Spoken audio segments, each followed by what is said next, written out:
are empty. Plenty of room for a gold coin, you suppose. And so you deposit it.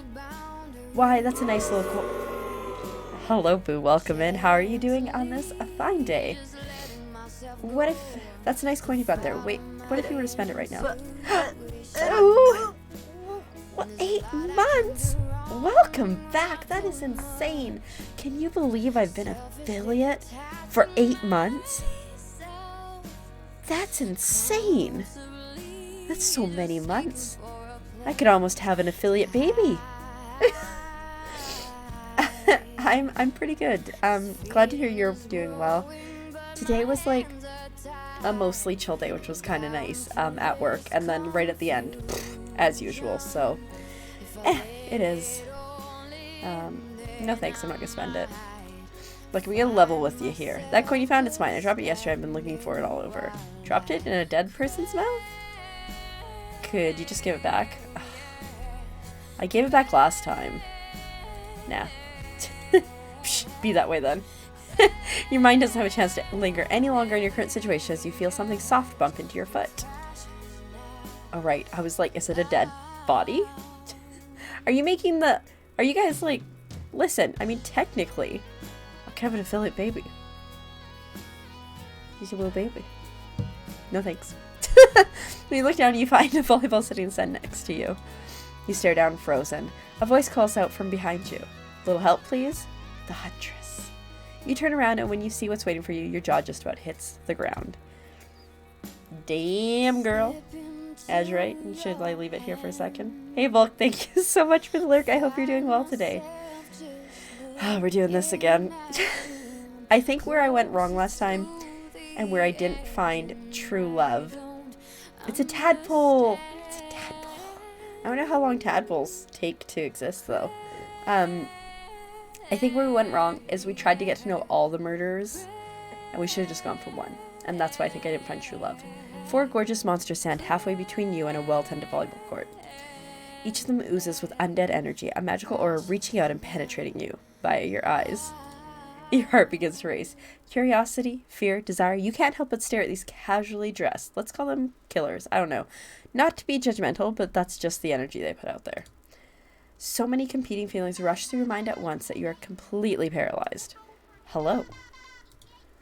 There are weird days, and then there's this. All you can do is look down at the ball and back up the monstrous lineup of, well, literal monsters. Sexy monsters, though. What do you do? Toss it back. Music. I really want to play Fall Guys and vibe, but I don't think I can out here, and I'm sad about it. There's gonna be so much Fall Guys when I get back to good internet. You bend down and grab the ball. It's warm and sing the sand on this beautiful day. When you give the ball a toss, it arcs beautifully through the air and lands right in Huntress's hands. Not bad, stranger. Huntress's muscles ripple as she grips it in her hand. You look her up and down and consider what it might be like to be held tightly in those strong arms. Warm, perhaps, maybe a little sweaty, but that's okay. It's natural. Try hard much? Bleh. They're speaking directly to you.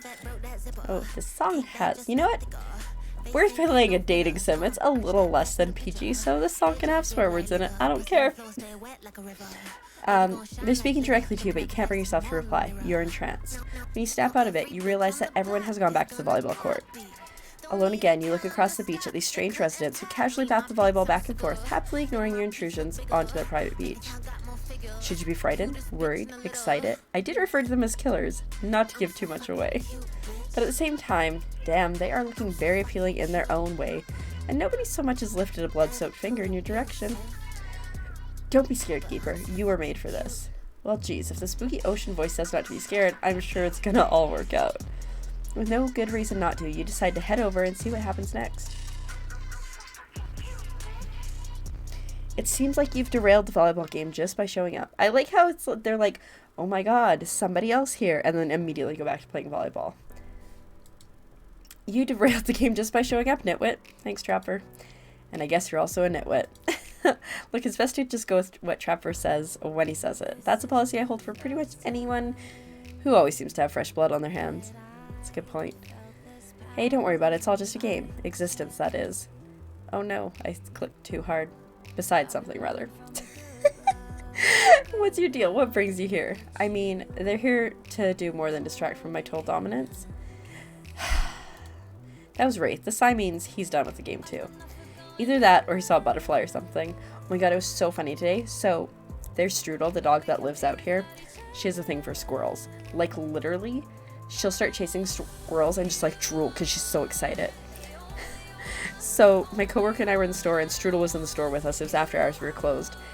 And, my coworker said something about getting distracted. She's like, squirrel, squirrel. And Strudel just, like, got up and, like, ran to the window, and she's, like, staring out, like, where's the squirrel? Where's the squirrel? It's the funniest thing ever.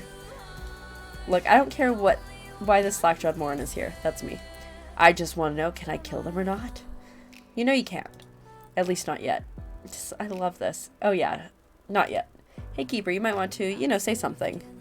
Actually, never mind. There'll be plenty of time for that soon enough. Again, yes, Tracer, I did not find true love. So we're gonna do it again. If I find true love, I'm gifting subs tonight. Right now. Exactly. Azurite gets it. Right now, this group has some questions for you. Oh. Frog time! Be warned, answer quickly and answer well. Frog eyes! Are they even? I never even know. Ow, I stabbed myself. Okay. I got stressed about this one last time. Oh, hydrate. Okay, fine. Thanks. I should probably hydrate more anyways. Thank you. Okay.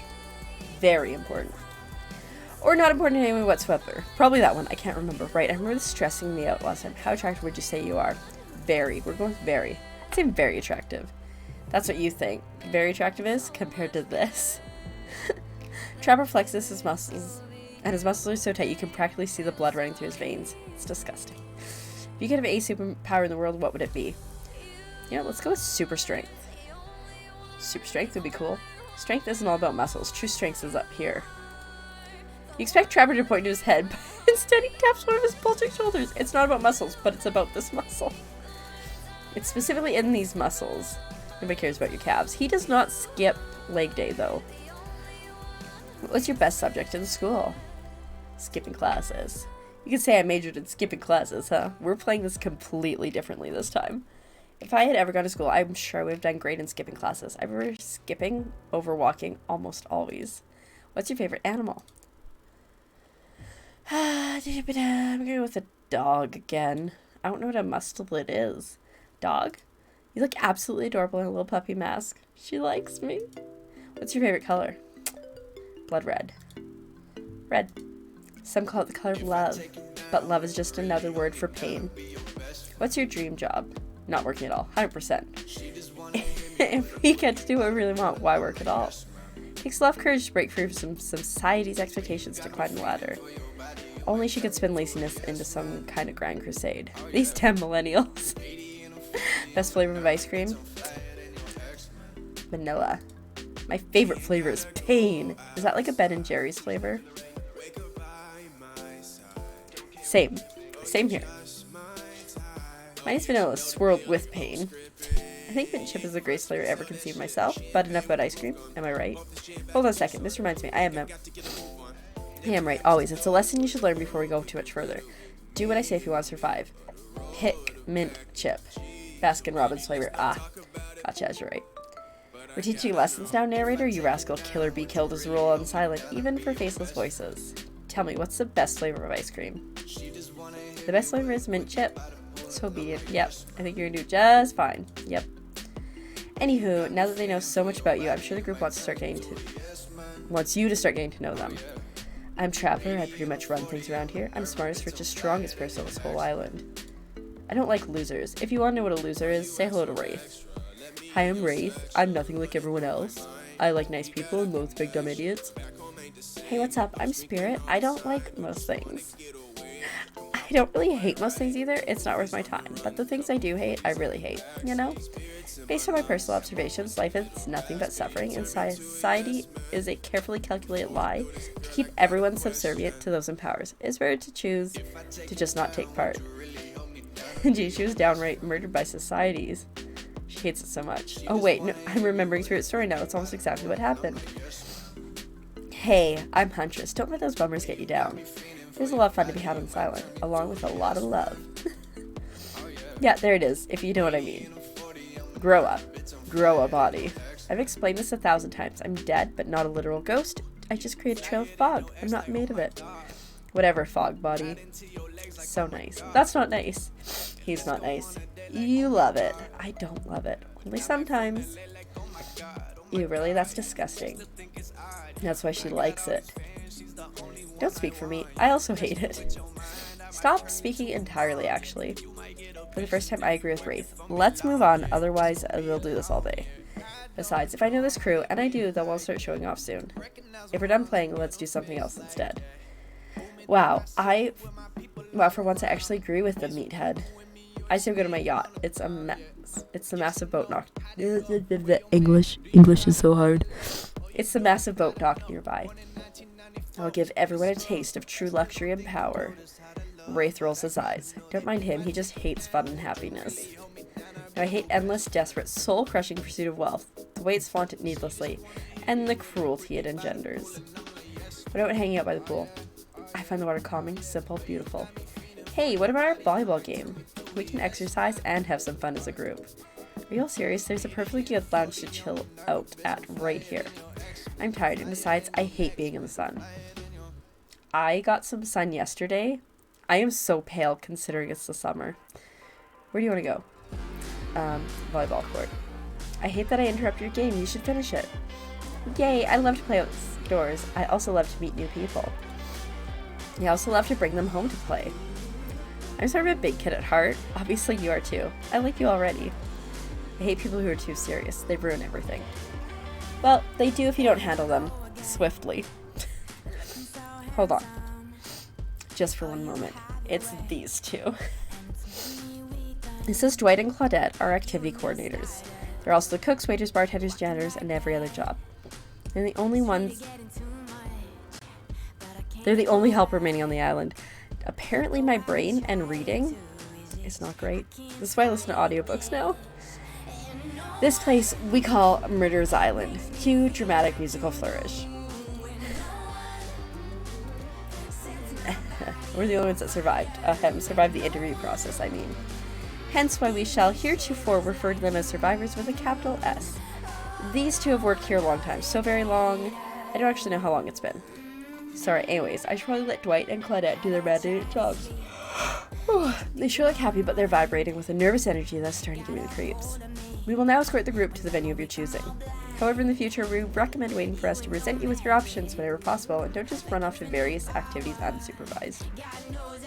We don't have much autonomy around here. The least you can do is allow us to do our job. The most you can do is help us get off this Dwight. Yes, pardon me, please follow us. Hey, narrator. Yes, something I can help you with? Those two, Claudette and Dwight, did they just start to mention something about wanting to escape? Is escape an option? Should I be trying to escape? Escape them? Oh, no, I think you're mistaken. It seemed like Dwight was asking for help to get off the island, though. Oh, right, that's true, he was, but he just maybe wants to get to the other vacation island getaway. A couple miles south of here is some much fancier accommodations than this island. I wonder if we ever get to actually go to that island. I want to pop. Because, they mention it a lot in this one. So. Need the caffeine. It's one of those big corporate outfits, quite exclusive where all the famous celebrities hang out. Very luxurious. Doesn't quite have the charm that this island has, though. Trust me, you wouldn't want to go there. With all that money comes a lot of restrictions. This is where you belong. Now, off you go. It's time for activity. On this island, your decisions matter, mostly. When I agree with them. Not like that other island. So what'll it be? Volleyball. You know who we're going for now. Wow, it's so exciting to have someone else into athletics on the island. Spirit and Wraith are so boring, and Trapper is so predictable, relying on brute strength to win game. He has no respect at all for grace and skill. She's so ripped. Thank goodness you didn't choose the yacht. What kind of person wants to be a sitting duck in the middle of the open ocean? You're just asking for a sneak attack from an elk. IP Island. Yeah, but I'm wondering if, in the future, if they see how, popular this one, the IP people will be that'll happen. You never know. Wonder how long it would take for her to bring up an elk attack. Game starting up again. Make sure you're watching close. She's really something, huh? Elk don't swim. Moose swim. It's been a really mixed response, to be honest. Oh, good to know. Hello, Grimner. How are you doing today? I'm trying. I'm going. I'm trying to find true love. Everyone go for Ghostface. Feels very Deadpool toxic. Yeah. You can see that. Living with the forest long enough, you'll see an elk swim. Believe you me. Cheer for me, cute stuff. Oh, she's pretty cute. The killers resumed their place on the volleyball court and resumed the match they were playing before you arrived. Okay. However, did they think it was going to be serious? If anybody likes the fourth wall breaking stuff, you need to watch this show called Gallivant. I think it's on Disney Plus. I think. It's a medieval musical TV show that knows it's a TV show, and it's the most amazing thing ever. The entire opening song from the second season is, wow, I can't believe we got a second episode. It's phenomenal. Fair enough. God, that was so good, right, Tracer?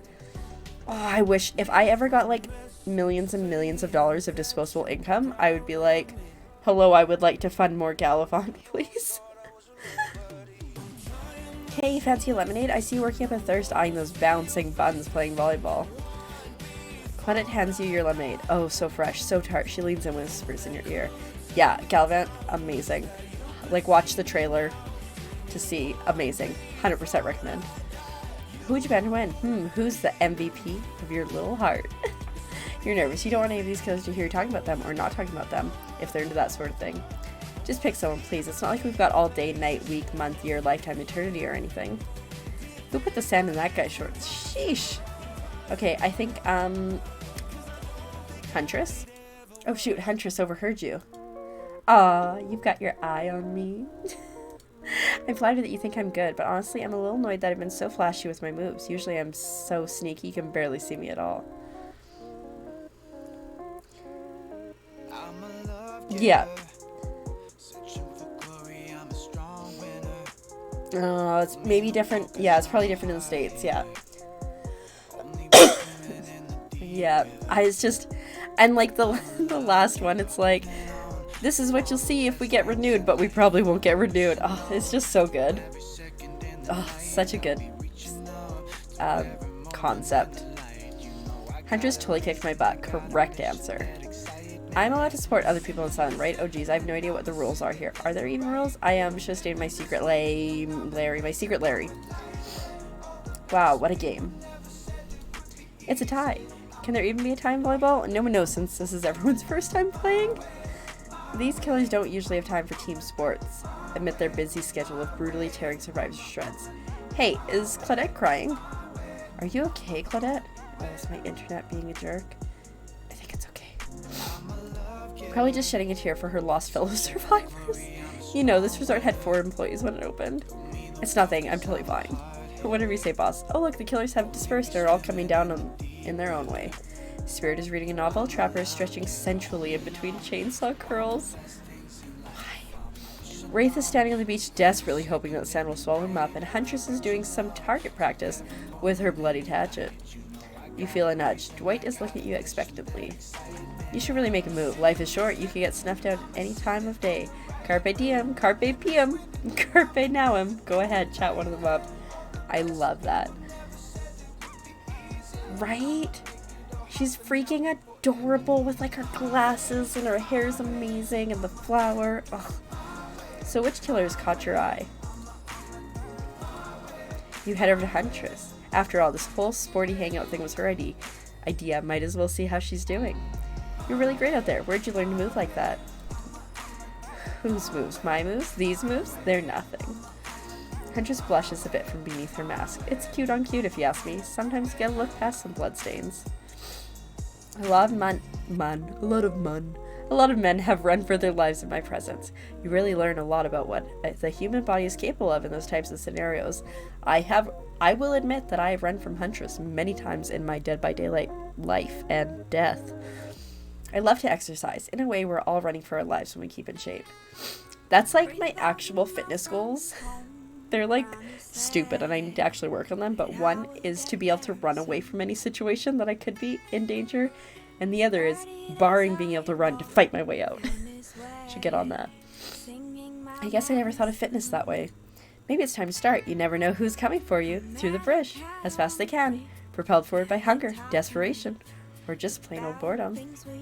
Huntress is one of your mains. I've never actually played a killer because I think I would just easily let everybody win.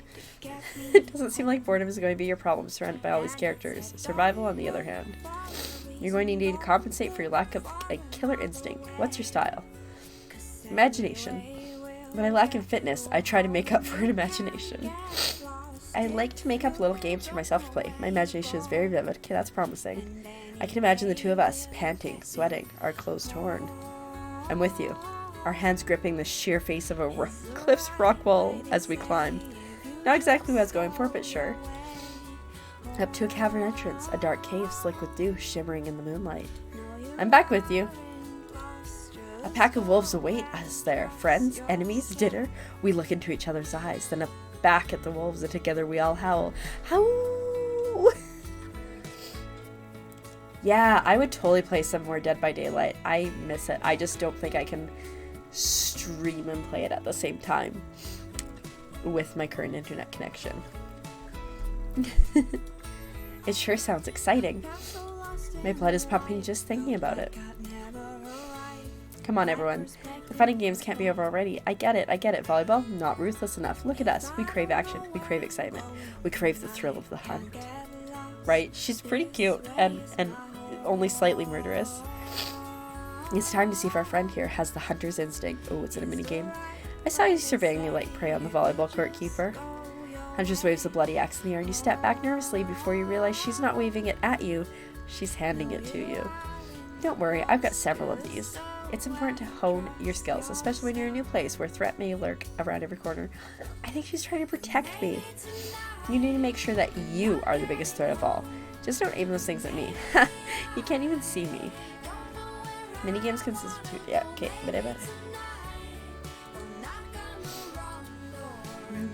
Oh, I can click on the space bar. Ah. Okay. Let's roll. Show what you got. Ooh! Right! It's like she knows other things. I'm just a little precious boo, but yes, you should probably give me a training axe.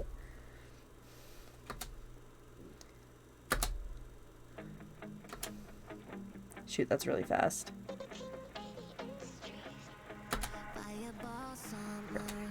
I'm impressed. A worthy opponent. Okay, I only had like one not bad there. I mean, could have been better, but who's keeping score? I have a feeling she's keeping score. For the record, I am. And you got 9 points. Hatchet throwing, cool. I guess I like my stabbing a little bit more up and close and personal. Somewhere a loud horn blows and the survivors step into action. Time's up. You heard him. Get to the next activity. Doing alright. You're doing right. Seems like the next activity is mealtime. How quaint. You're expecting what? Capture the flag. You know how complicated it is to run a game like that? Much more so than sitting and talking. You arrive at the cookout area to find an assortment of picnic tables scattered around. What were you expecting? Some kind of grand hall with a huge banquet table? This ain't some prestigious fancy epic like you'd find on cable. Dwight and Claudette usher you to your seat, but there's limited seating directly around you. And oh, great, terrific. It seems like everyone wants to sit next to you. Even better is that they don't want to sit next to certain other people either. To start, no one wants to sit next to Trapper. Meanwhile, he refuses to sit next to Wraith or Trickster. I forgot about this one. Oh yeah, Trickster's here. Surprised? Yeah, well, they don't call him Expected Sir. I'm sorry, even I get nervous around crowds of killers, and my whole shtick gets a little flustered. Hey there, you looking good, Keeper? Real good. And we literally can't let Huntress and Trapper sit together. No, seriously, their arms are too big. They can't fit at the table if they sit side by side. Look at this. We can't even fit everyone on the screen at the same time. You probably think it was an error, but it's not. It was completely intentional. Let that be a lesson to you. Every error you think you see is a choice. Got that?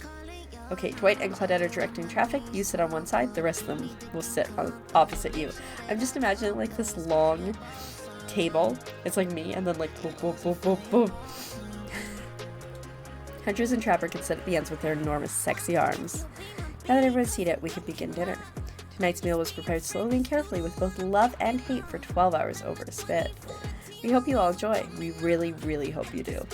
Hey, you didn't actually tell us what you're serving. What are we eating? It's meat, seasoned with a specific number of special herbs and spices that we simply can't divulge. It's KFC. Oh no. Internet? Internet? Are you okay? Internet? Okay, we're back. I don't know if it was just me or if it was both sides, but it was like really buffering for a minute there for me. My favorite. Meat is good. Meat is murder. But I had bacon for my dinner, with my dinner. So good. But you know, considering what you've been up to, who are you to get judgy now? I'm just sharing facts, and you need to murder something to eat its meat, so it's like technically true. Technically true is the best kind of true. Oh no. Oh no. Internet. Now it's really struggling. Let's come back. Let's come back. I'm gonna check my connection. Okay, it appears to be coming back. I remember when I first saw your face and how everything changed that day. Okay, I think we're good. No outages, just a little drop. Okay, enough yapping. Oh, let's eat. Hey Keeper, you thinking what I'm thinking? It's gonna be personal spit, right? Or several parts of overlapping people, perhaps. I haven't seen many pigs wearing palm tree button-down prints, you know? When you look closely at the spit, you spot what definitely appears to be scraps of fabric sandwiched between some layers of meat. Gross. I think I might be sick. Is there anything else to eat? This took 12 hours. And we literally do everything on silent. Actually, there's one thing you're not doing today. You're not carving up this delectable meal. Wow, he's right for a change, because I am with my broad axe. It's a perfect tool for easily chopping anything in twain. First, who says twain? Sometimes I swear it's like we're all from completely different historical eras. I love that. Second, I'll handle this with my cleaver. Fast, powerful, and clean. At least it's clean when the meat is cooked. No blood. You two and your ridiculous bicep swinging contest. Enough. Grow up. Obviously, my gorgeous katana is the only option. Ovs. The hell it is. Oh, I'll show you both my katana and send you to actual hell if you'd like. Please stop. I hate it when we fight, or talk, or even when we look each other in the eye. That's like my introverted, but I think that's why, like, me and Wraith had a thing last time. Not true love, but a thing. I can do it. I have the skull of Azarov. Great, instead of slicing it up, you can club it to a second death. Hey Keeper, I know this isn't what you want to eat, but hurry up and volunteer to carve Felix, dinner. Otherwise this will go on for hours. No hyperbole. They once argued over who had the most effective weapons for 72 hours straight. And it doesn't matter which one it is, when they're done they will take even longer cleaning their weapon. All will explain the value in maintaining your tools. Despite being a bunch of cold-blooded killers, for some reason they're always terrified of tetanus. Hey, why don't you just let me carve up dinner? Splendid idea. We'd hate for it to get cold. He hate it when it got cold. Here's machete, freshly sharpened. Okay. Okay. We are ready. Do you? Slice. Okay. And one. Okay. This spacebar thing makes it easier. As I almost missed it.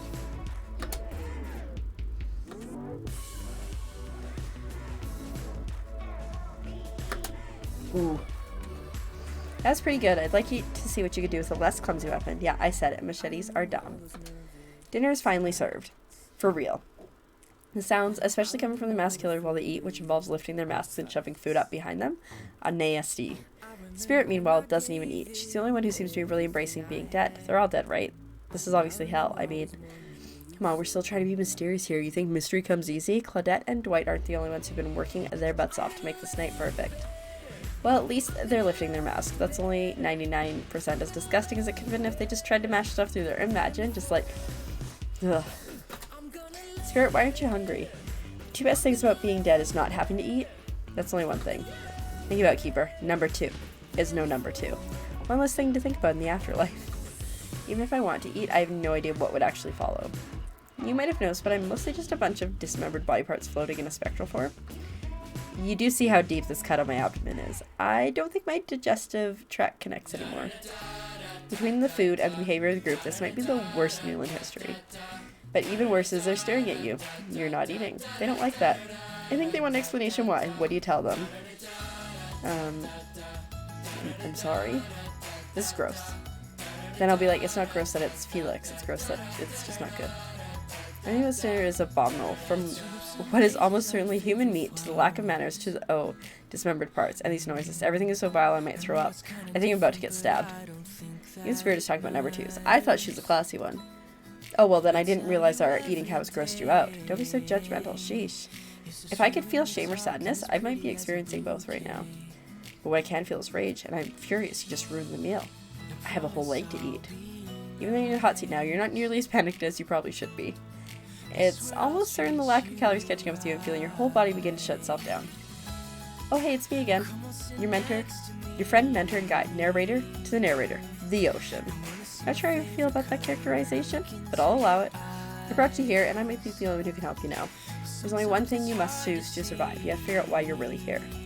No one can tell you, not unless you follow the right path, or at least a right path.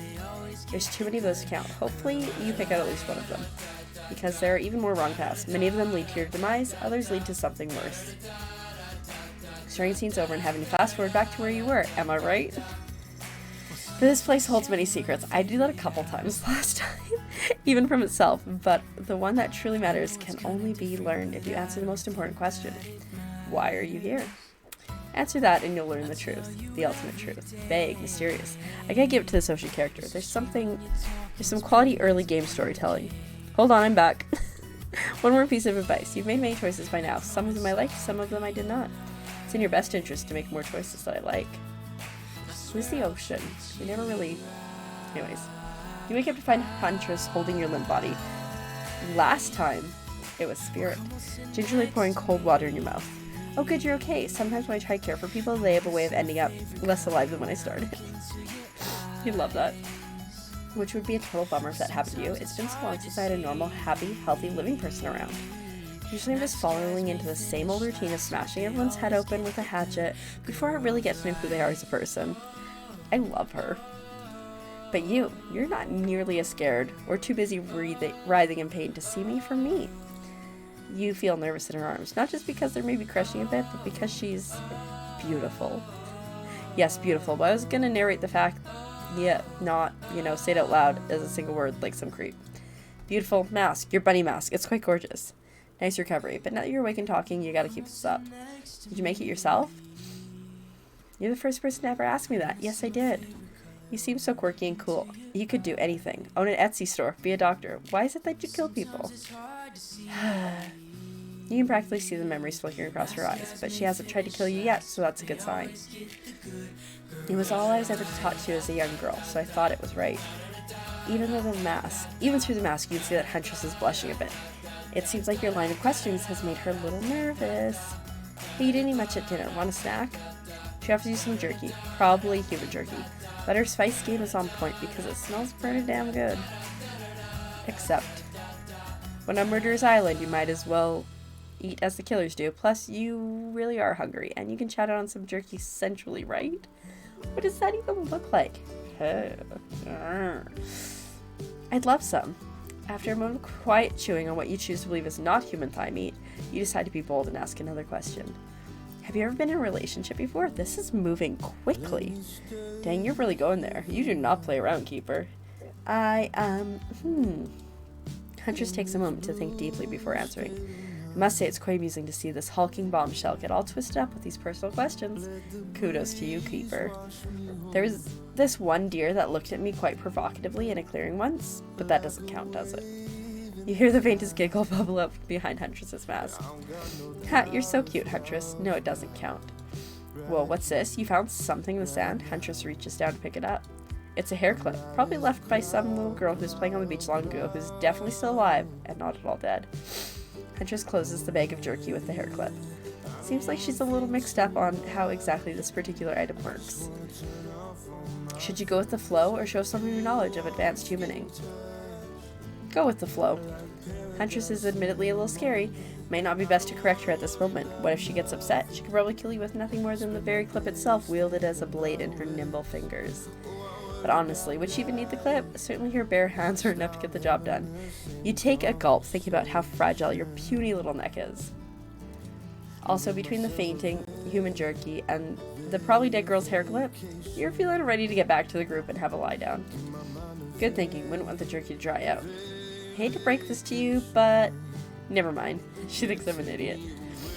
Just as things are really heating up, you hear a flurry of footsteps behind you, and you quickly spin around, ready to fend off whatever new danger has popped up on this strange island. Only to find that it's Dwight and Claudette, sprinting across the beach, clipboards in hand, which they're waving in the air above their heads. It's very important that we stick to the itinerary and attend each event as scheduled. Playing sick for cute flirt points was not part of this evening's activities. That's strictly slotted in for after campfire story time. At this rate, we'll be late. Playing sick, no time for excuses. Well, there is, but that's scheduled for after what comes after flirting. Go, go, go, go. Okay, so we have to listen to Huntress's story again, because if I'm trying to seduce her, I need to just focus on her. Once everyone's gathered at the fire pit, Dwight and Claudette make a quick announcement. We're not going to blame anyone in particular, but someone, and we're not going to say who, so don't worry, you hasn't been sticking to the schedule. That means that we're behind on evening activities. We only have time for one person to share their special spooky nighttime story. Just one story, but storytime is my favorite activity. This is a narrative-heavy experience. You're telling us that only one person gets to share? How do we decide who? How will we decide who? Oh great, we have to decide as a group. This never goes well. Whoever did this, step up now. I swear I won't be angry. I'll merely chop your head clean off. No fuss, no muss. Voice trembling, you realize this is probably it for you, but you embrace your fate. Sorry everyone, I think they're talking about me. To be honest, I still don't understand how this whole schedule thing works. I guess I lost track of time while I was passed out. Been there before, even though it's taking some pressure off me, which is an absolute dream come true. Is it really fair to pick on the newbie? Seriously, has anything here ever happened on schedule even once? Damn it, Donald. If you try to flex that authority gimmick one more time, so help me, I'll snap your head off so quick and then I'll drown you in his blood, Cynthia. Fuss and muss are back on. You two know I love to hack, slash, and slice. Hello, Yasha. How are you doing? Long time no see. I hope you're doing well. I just realized we can't see Huntress's face. We can mostly see it. We all know you love to kill. It's almost all you talk about. Nobody named any names. Who even knows any names? Not us. I renounce my name. Who's Donald? Who's Dwight? Who even knows anymore? Call me nobody. But we still get started on story time. So, Keeper, who do you think should go? Damn it, that's a name. Please pick somebody quickly so this tropical vacation doesn't turn into a bloodbath. Huntress. I choose you, Huntress. Whoa, this entire experience is being carefully crafted to avoid an IP infringement lawsuit.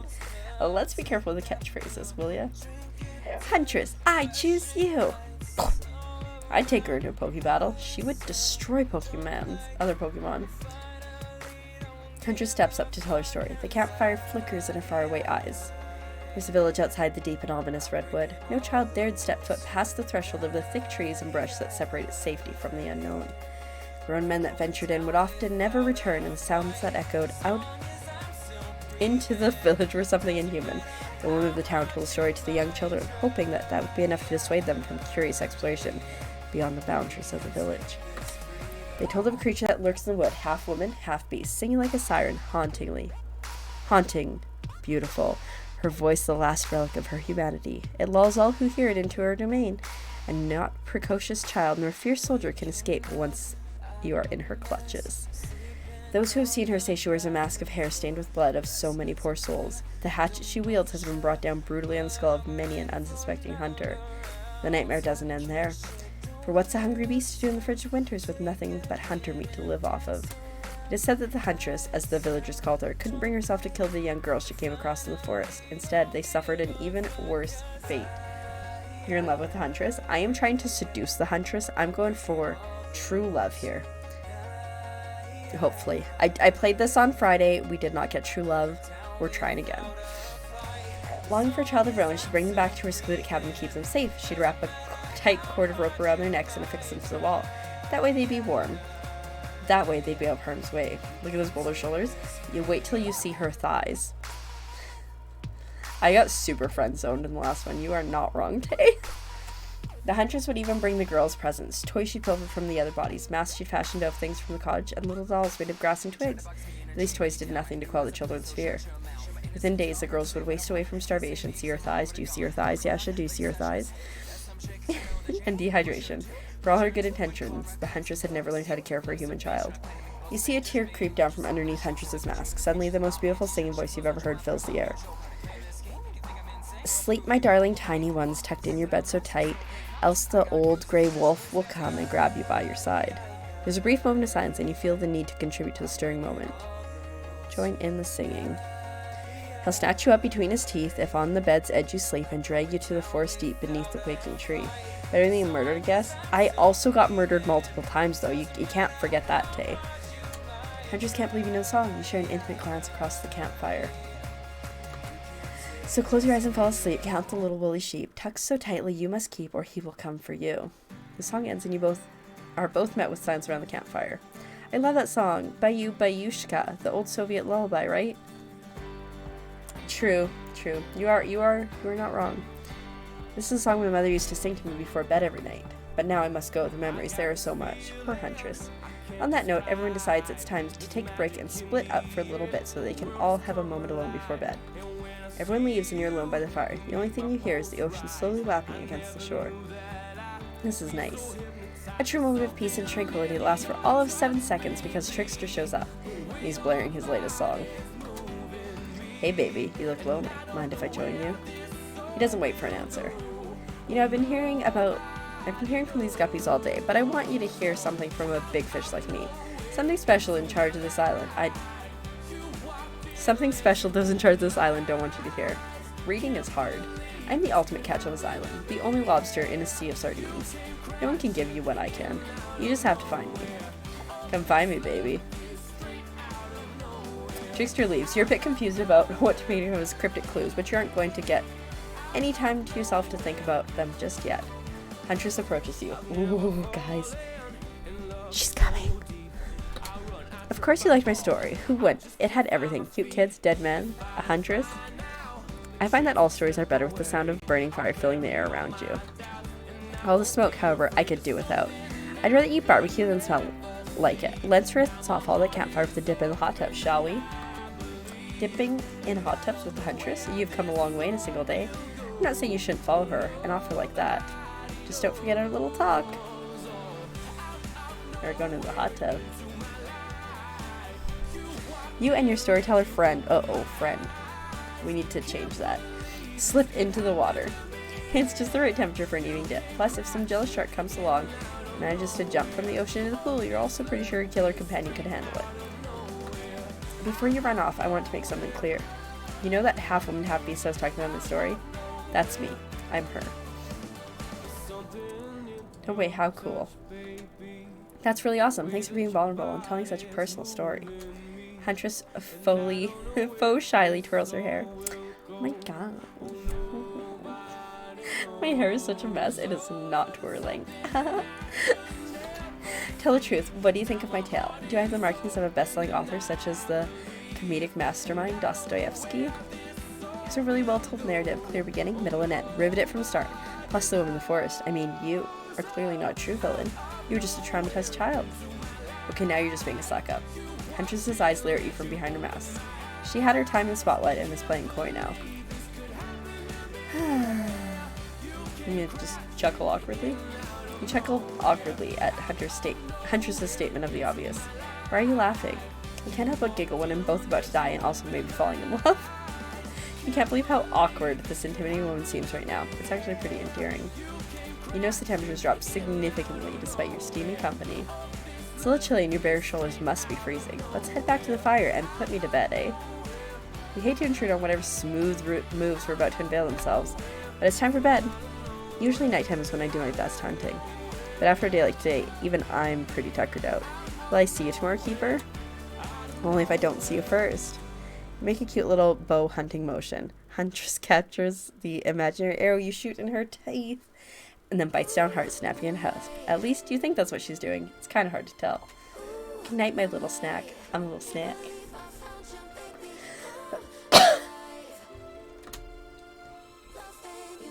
I'm sure that wasn't in reference to actually eating you.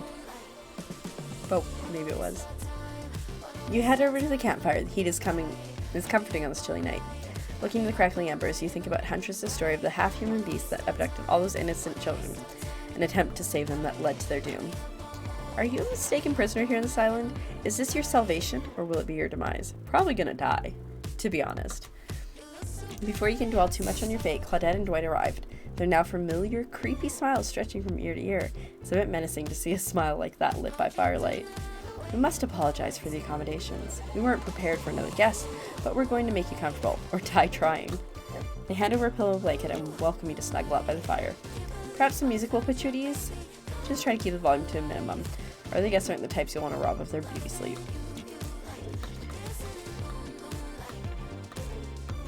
I think I'm gonna pause my music so I can actually hear this. I'm ready. Okay.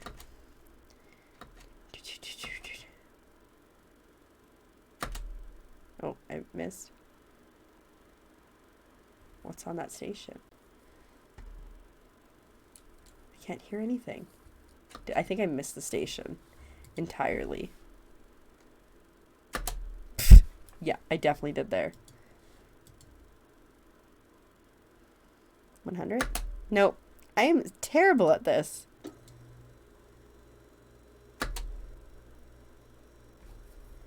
There's like nothing, right? Like I can't hear anything. Just static. Okay. Do I have to just get it bang on?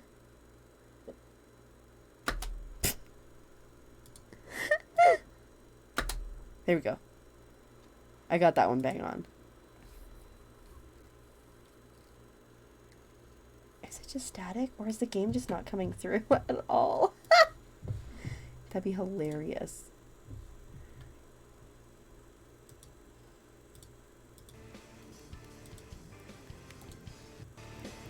There we go. It just wasn't coming through at all. God, that's so funny. Okay. Now we can do this.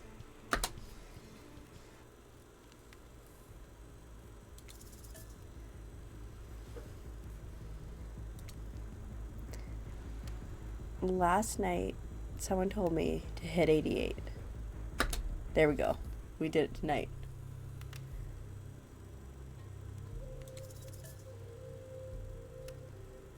Anyways, let's continue on.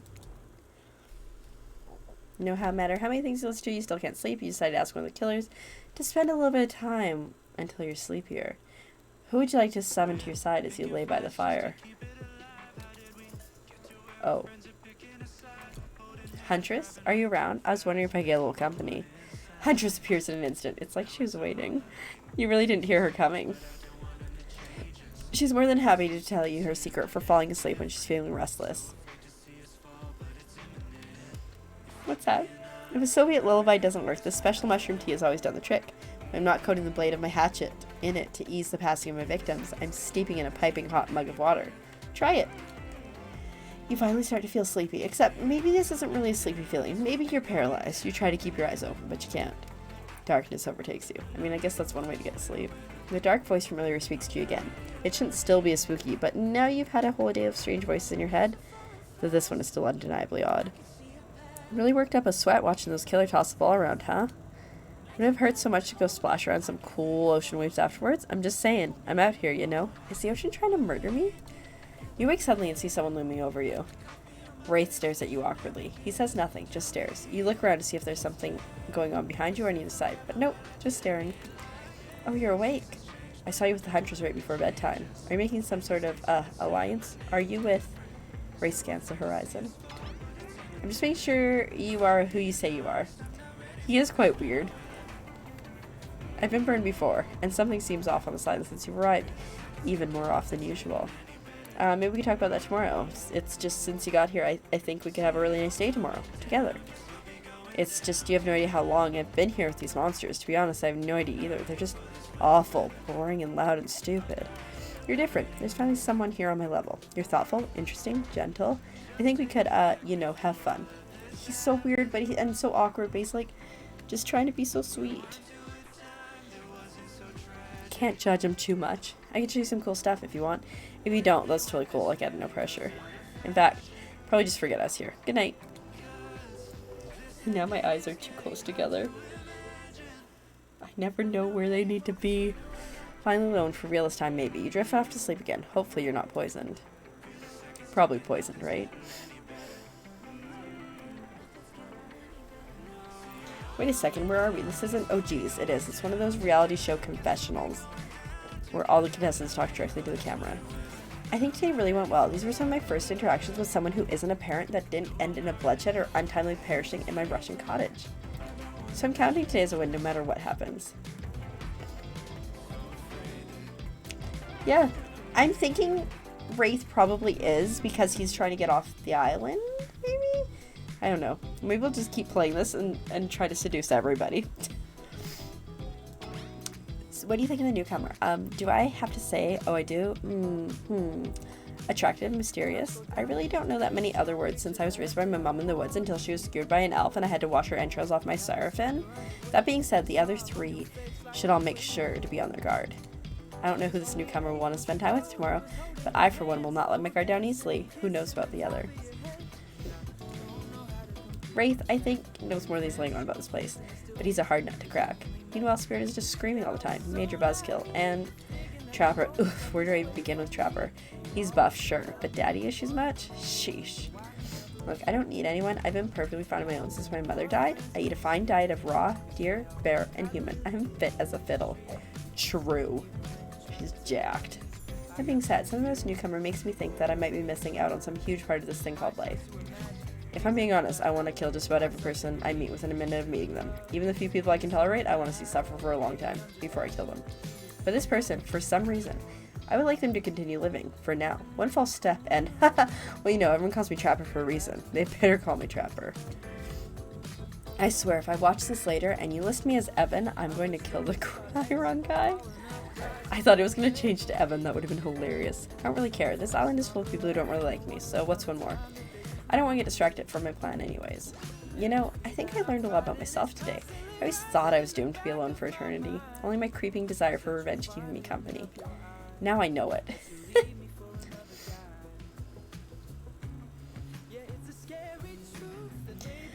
You open your eyes. Pardon me. The sun is shining. There's not a cloud in the sky, and you feel great. Totally well rested. You're not even suspicious of the fact that you fell asleep by a campfire but woke up several yards down the beach. Wait, are you on vacation? Was yesterday nothing more than a strange dream? No, not a dream. You really are here for another day. Why? I have no idea. You're obviously a weirdo. Speaking of weirdos, I see the rest of the gang is hanging out on the beach. This is definitely not a dream. I wouldn't rule out a nightmare just yet, though. At least they make for a sexy bunch, no? I don't know. Talk about sexy. Here comes Trickster carrying coffee. That guy again. Morning, beautiful. I thought you might like a nice cup of joe to start this incredible day off. It's giving me 7-Eleven coffee vibes. Trickster seems suspiciously cheerful. I'm sure there's nothing nefarious behind his joyful demeanor, though. Everyone knows musicians are morning people. I also want to wish you luck. Today's an important one. My only regret is that I won't be a bigger part of it. Budgeting issues. Also, I'm just swamped with engagements, especially on the other island. Trickster winks at you. If you want to ask him how to reach the other island, now is the never mind, he left. Well, at least he brought me a cup of... What the hell is that? They don't call him Trickster because he's good on a skateboard. And he definitely didn't get that name because he brings people drinks so they can have a good morning. What? Imagine, I wonder what would happen if I'd actually drank that. That's most certainly not coffee, and I don't want anyone casually poisoning, imprisoning, and torturing you. Yeah. This is supposed to be a tropical paradise, the type of place you give a 5/5, 10/10, 2 thumbs up review to, not an eternal prison of pain. And please, make sure to leave a review. It really helps with the algorithms. Just trust me, I'm looking out for you. So can we please move on? Hey, wait a second. How did a possibly omniscient, possibly unreliable narrator physically just knock that coffee out of your hand? This is not Parliament, and the floor does not recognize the ocean to speak out of turn at this moment. I love that. That's one of their best lines. I need no recognition, for I am the ocean. I dominate the land. I submerge those who defy me, and I become their watery grave. Actually, speaking of graves, I'd like to say something of grave importance. Fine, go ahead. This place is an eternal prison of pain. I'm not saying it is. Even a place of extreme horror can still receive a 5 out of 5, 10 out of 10 thumbs up review if it was crafted with love and or that's the type of thing you're into. You know, the ocean is right. A lot of hard work goes into a place like this. You should really judge it on the artist's intent, and whenever possible, start from the mindset of giving them the benefit of the doubt. Constructing these elaborate simulations, vacations, is not easy to do. Sometimes there are some small bugs or inconsistencies, but that's just the nature of the process. Perfection is overrated. The universe is filled with mysteries. We ought to celebrate those who venture to bare their souls as part of the creative process with the ultimate intent of making things for enjoyment. Not be overly critical of them. Are you two trying to sell me on this place actually being good? You don't have to say it like that, especially after I saved you from that poorly made cup of coffee. Sorry, we should have been here 5 minutes ago. They always do this on the second morning. Sad, really. Even if they do make some great points. Oh sure, they make great points, I agree. Can we please move on? Yes, of course, apologies, Keeper. The last few minutes aside, have you been enjoying your time here on the island? Yes, I've been having a lovely time. If I were to summarize my time here, I'd call it a lovely time. Aw, lovely. We'd love to hear that, because isn't that what this place is about? Finding love? No. Shut up, Dwight. You'll get us all killed. Again, and again, and again. We need to ask you one more question, though. We had to sign away our rights to say anything negative about this place. Would you please sign this non-disparagement agreement? Yeah, we'll sign it. Yes, I would hereby agree to participate in verbal contract saying that I, Keeper, will never say anything negative about my stay here on this island. Perfect. Delightful. Excellent. Yes. Hey, Keeper, it's still totally cool if you have constructive feedback. This place to leave it is in a positive review because we all know that nobody reads negative reviews of games or resorts like this. Anyways, I see Dwight and Claudette have gone to a trance, and with the grumbling I hear from your belly, that can only mean one thing. Breakfast. Oh, like I said, I have bacon for dinner. Amazing. But like pancakes or waffles? Oh. Good. Perfect timing. Everyone rolls in the dining area to lard up those sexy little bellies with pancakes, bacon, and so much for maintaining those beach bods. We're all half naked in a tropical paradise. Can we get some strawberries here? A yogurt? Magic powers will only get you so far. Even killers watch their sodium intake. You take a plate and sit down thinking about yesterday and the whirlwind of feelings you experienced. Now my question is the bacon like pig bacon or is it human bacon? Would human bacon even be good? Like turkey bacon's not great. In my opinion. Danger, dread, disorientation. It was like going through puberty again, except all in one day on a beautiful and mysterious island. Looks like you're not the only one doing some introspection though. Trapper stands up to talk about how his day went, in case anyone's wondering. Personally, I wasn't. I'll be honest, I didn't expect you to survive yesterday, so congrats, I guess. Whether you survive today is 50-50 at best. Good luck. Well, that's bizarre. Back to your breakfast. Nope. Now Huntress steps up to talk about her feelings. I feel a stirring inside my animal heart, something I've never felt before. It's almost like the feeling right before I go in for a kill, but softer, warmer. She's so cute. Sounds like it could be love, or maybe just indigestion from all that raw beef she had last night. Oh, well, that surely must be it. No one else would weirdly stand up during breakfast, too. And just like that, here comes Spirit. If I look especially well rested this morning, it's not because I slept well. As you know, I'm much too dedicated to finding revenge to ever sleep again. But because you all really left me alone yesterday to do my best non-constantly annoyed self, and I thank you for that. If you don't mind, I'm going to go back to quietly resenting being trapped here with all of you, while looking cute doing so. She's not wrong, she's looking pretty cute. I'm guessing Wraith has enough time to work up the courage to speak in front of a group. Ah, perfect, there he is. Take us home, Wraith. I'm glad the introduction of Keeper to our island paradise, and yeah, that was in quotations, didn't distract me from my normal routine, ignoring all of you and vice versa. Gotta lurk. I am having fun, Teus. Thanks so much. I hope you're doing well. Long time no see. Hope life is great. And all that amazing stuff. Yeah. This place in an internal prison of suspicion and suffering, and no one cares. I'm still the only one asking any questions. I'm asking question 2. It's when will Ray shut up? I know they're looking at you expectantly. Wait, are you supposed to stand up and explain how yesterday made you feel? I think I need to process everything by myself. I'll see you all soon. Just noped out of there. Damn, what a power play. Keep in mind more. You're getting good at this game, or sexy true-to-life experience. Shame you didn't get to eat breakfast. Ugh, but so be it.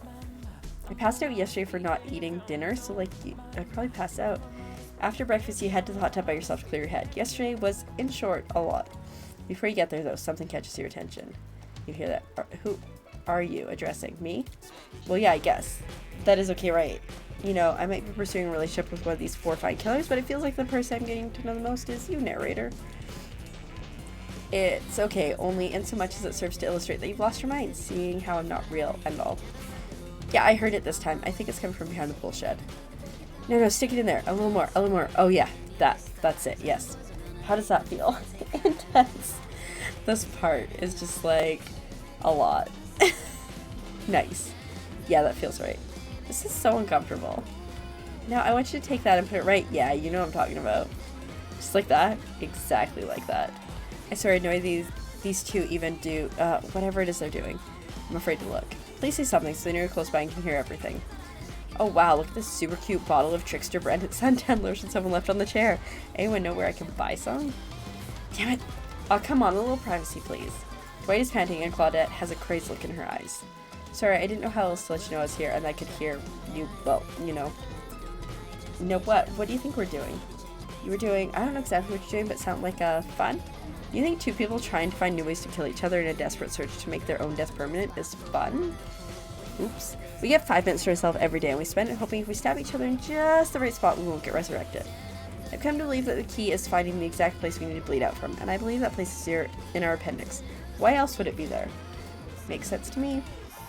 Do you actually think we were me and him, Dwight? You don't have to laugh that hard to get it. My life is a nightmare, and yet somehow it's never been worse than right now. Let's go, lover boy. I noted all our entry wounds, and our 5 minutes is up anyways. Good luck, keeper. You're going to need it. And hey, if you figure out how to escape this island, please make sure your ghost tells us how. That was both a tragedy and a comedy. A Craigmedy. I guess it could also be a oh, yeah. It's kind of a weird way that they did it. They literally just... Yeah, anyways. It's a weird way to mesh the words. Shut up, I like it. Anyways, where were we? Oh yeah. You head to the hot tub by yourself to clear your head. Yesterday was in short a lot. So far, today has been exhausting too. But you're dedicated to achieving a true, centered sense of calm. No drama, just soaking in the sun in a heated pool. Oh, that'd be so nice. Today, you're on a date with you. Ooh, I like that. I want to be on a date with me. Who would make the first move? And aside from that disturbing thought, all is going to plan until the shadow blocks your precious sun. Spiky tipped, like a palm tree is bending over to screw with you. It's gonna be Wraith. It's no tree at all. It's... Oh, the trickster. Hey, babe. Breakfast was weird, huh? Everyone's just getting them and announcing how they're feeling. Oh, what's that about? Some forced kind of check-in with the group? I don't like it. Fishy. Kind of lazy. Whatever, though. Breakfast is dumb. No one should eat before noon, or after 4 p.m. Is that how he's so ripped? Yeah, I do intermittent fasting. You see my abs, by the way. Maybe you can see them later at my private stage on the other island, you know? IP Island, where all the Hollywood celebs hang out if you play your cards right. I can give you a private show. Catch you around. He's so weird. His abs are pretty amazing, you gotta give him that. And that blow-up bat, threatening but adorable. Makes for an interesting silhouette. Genius design. He's a psychopath, just like the rest of them. You don't gotta give him anything, and we're not best friends. Just because we had a little talk about doing a little talking, that's not an open invitation to go smashing the fourth wall every 5 seconds. Okay, now that guy's gone, we've got some ground rules established that we're definitely going to abide by. It's time to lay back, take some deep, slow breaths, and... Nope! Another shadow. These people will not leave you alone. Let's see who it is this time. Ah, yes, Huntress. That makes sense. You two have gotten pretty cozy. My lady. We should get out of here. I know a place that's quiet and out of the way. No one will be able to hunt us. I mean, hear us there. Doesn't that sound intriguing? But immediately a flood of worry floods your brain. Should you pack a picnic? Bring your swimsuit? A pocket knife? You decide to bring as much as you can. You may have to make a run for it at some point, and you should be prepared. But of course you washed up on this island with nothing but the clothes on your back, so you've got nothing to gather. Are you ready for this? I mean, they call her the Huntress, not the Hugstress. Thick thighs. Save lives. Or destroy them. Or end them. Just imagine her hugging, like with the full ability. You'd be just wrecked. You look up at the towering goddess, trying to form a sentence, when suddenly, before you can decide if you want to go off with her, the trapper interjects. Also has thick thighs. I demand that you reconsider. Why settle for a bunny with a hatchet when you can have everything you've ever wanted? Tough choice. You weigh your options quickly because you can only go on one date today, and you also don't want to be hacked into pieces for saying the wrong thing. It's always good to remember that these are all cold-blooded killers, but you know what they say? When life gives you lemon, you make lemonades. I like what is it? It's like when life gives you melons, you're dyslexic. And then die a horrible, retching, writhing death after drinking because the lemons were poisoned all along. You're okay with this? Sorry, with her being the hugstress. So the silence really got me tilted. So who will it be? Huntress. I gotta go with Huntress. Whee! She's very excited, which is promising. You and Huntress make your way to the secluded beach house. Your heart thrums in your chest. Don't look it up. Thrums is a real word, I swear. Are these nerves of excitement or terror? Isn't it fun to mix the sexy and the horrifying? Huntress is quiet as a mouse as she guides you through the island forest. You struggle to keep up with her. She moves like a jungle cat. All muscle and silent leaps across thorny bushes. She halts suddenly, and you crash into her, having been desperately trying to keep up. You follow her gaze and realize you've arrived. Look at here's my thought. A cabin in the woods, obligatory in nearly all horror films and stories, and you've come here willingly with a fearsome killer. Great job. The cabin is cozy, but something seems off about it. You can't quite put your finger on what it is. Huntress stares at you through her bunny mask, cocking her head to the side as if trying to gauge your reaction to her hideaway. Are you going to invite me inside? Why? Do you need an invitation? Are you a vampire? It's hilarious. Haha, no. Oh. Is it just me or did Huntress seem a little disappointed? Don't pig her as a lover of the Fang, but hey, I don't judge. Come in, let's explore. You follow her inside. It's creepy, rickety, and definitely not up to code, but it has a certain homey charm. I'd live in it. Yeah. You're quite the decorator. She blushes. Indeed she is. A chandelier made of bones hangs delicately from the foyer ceiling, and a collection of trinkets line the mantel. Something tells you that the people who once owned these things are not of this mortal coil anymore. Could you be Huntress's next victim? In the bedroom. The thought gives you a wicked thrill. Hey, she's looking at you again. What do you think of my collection? I could learn to like this. I could certainly learn to like this. The whole place, it's quite tactile. There's so much to look at. The organized chaos makes me want to craft things with my hands. I knew you'd like it here. You have the eye of someone who appreciates fine, stolen things. What Azurite? What?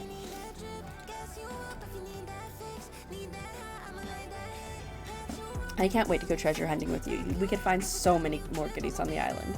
But first, what do you think of the other killers on this island? I mean, Trickster is pretty out there, but everyone else seems like they have interesting backstories and whatnot. A little gossip, huh? What are you playing at, Keeper? Huntress considers this for a beat. She seems to have two modes, thoughtful and explosive. You hope to never be in the splash zone when the explosive part emerges. Why, are you jealous? Before you can answer, the house begins to shake. Huntress loses her balance on a termite-infested floor and falls into your arms. Oh. You are not mad about it, but before you have time to enjoy taking this moment in... What the... It's an attack! A horde of killer crabs invade through the crevices in the poorly constructed cabin. Oh no. Huntress, protect me! Huntress, protect me! They race at you and Huntress in swarms, clashing their razor-sharp claws at you. You must act quickly. What will you do? Okay. Run and hide. She won't like me. Shielding her, I might just die. Grabbing a Shashka, I don't know what that is. I'm gonna shield her. You sever from Huntress, prepared to use your body to shield her from the onslaught of crabbage. I'll save you, Huntress. Oof, Huntress can take care of herself. It's her whole thing. Haven't you been paying attention? Oh no. Hey, save some fun for me. Huntress is immediately between you and the crabs, hip checking you out of the way before splitting open crab shell after crab shell like your uncle at an all-you-can-eat seafood buffet. Huntress sits down on the wicker couch and begins cleaning the guts of her hatchet. It's an obligatory scene for every killer. You're just happy not to be the source of what she's wiping off. Looks like we're having crab for dinner. She doesn't smile at your joke. She has that ponderous look in her face. You join her on the couch. Man, sometimes those near-death experiences really get me thinking about what I want in life. Okay, we didn't screw it up too badly, I don't think.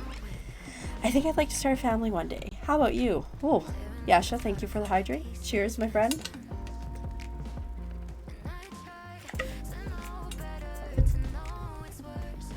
There's like a fish with a top hat up here.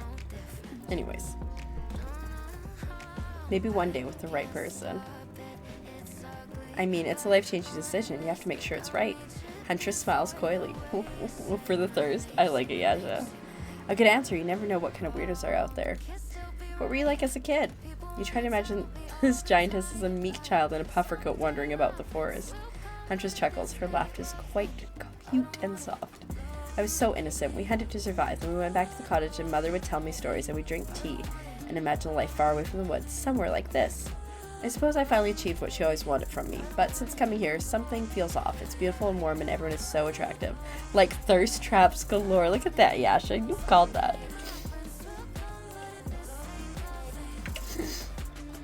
She has a frog up on the shelf. Look, it's a frog. Amazing. But don't you get the feeling that something is coming for us? Oh no, she's onto you. But onto you about what? Swirling memories rush through your head. Nightmares, visions of a dark cloud, Claudette and Dwight's vacant stares that belie some sort of hypnosis. Quick, validate her theory or try to push it off. Totally. I think you're onto something. What do you know? How long have you all been here? Do you remember anything at all about why we might be here? I'm having these dreams, seeing things. I think we're all serving some greater purpose here. The ocean. Huntress reveals a strange object that she stole from near the stage where Trickster performs. It has some strange symbol on it. It's not like just like a bottle. Truthfully, it doesn't seem that strange to you. It's just a glass bottle. However, the label is interesting. She hands it over to you, but before she can explain her theory, Claudette and Dwight burst in on you and interrupt. They sure got around fast. Oh no. Dramatic moment, but it needs to happen back at the beach.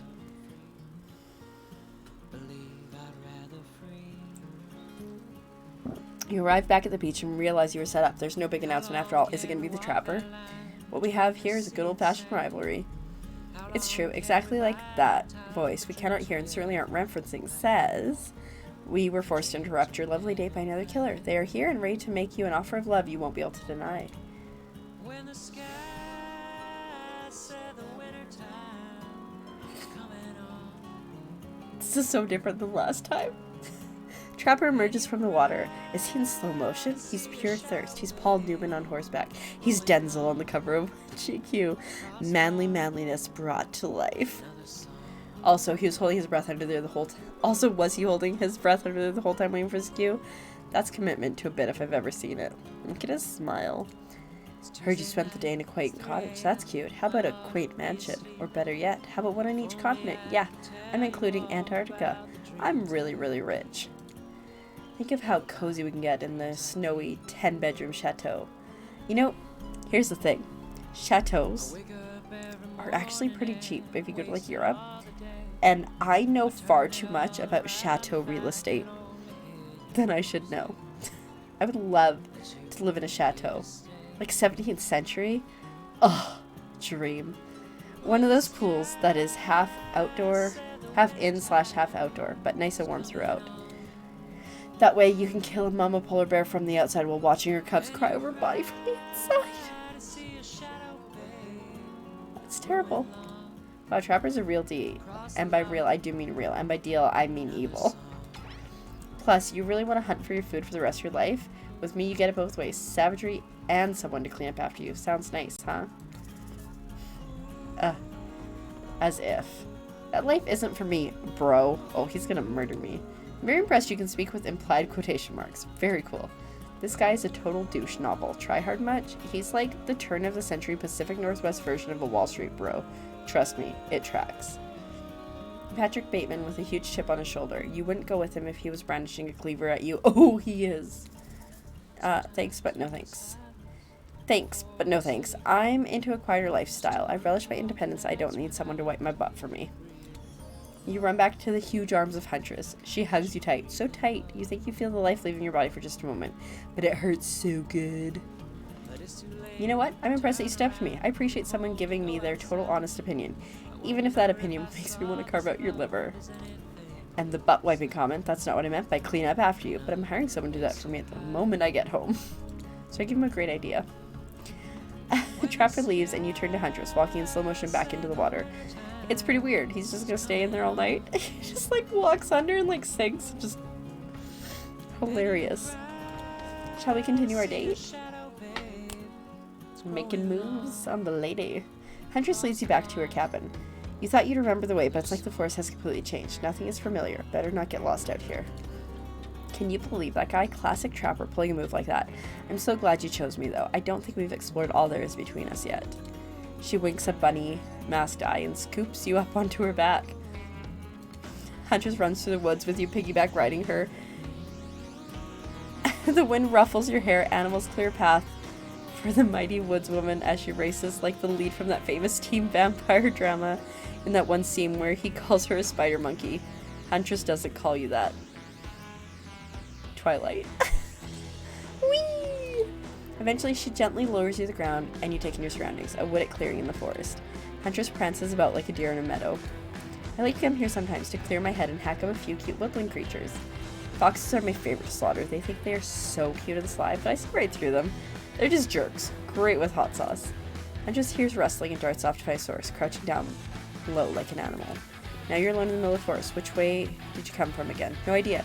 Your sense of direction is all off. Mellifluous voice floats through the air, landing upon your ears like syrup honey. Come find me. Oh no.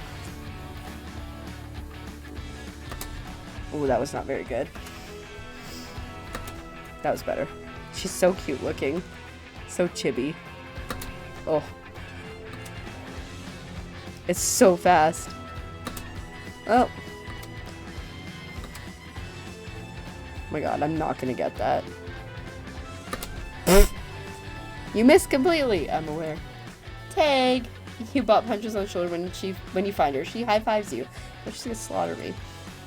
Are you trying to date this lady or just bro down all day? Honestly, I don't know. You're so good at hiding. I'm having a real blast. Thanks, they say it takes 10,000 hours of practice to get good at something. Hey, they do say that. That's fun, huh? I just keep trying to relax and have a good time, but it's really hard for me. Anytime I let my guard down, something terrible happens.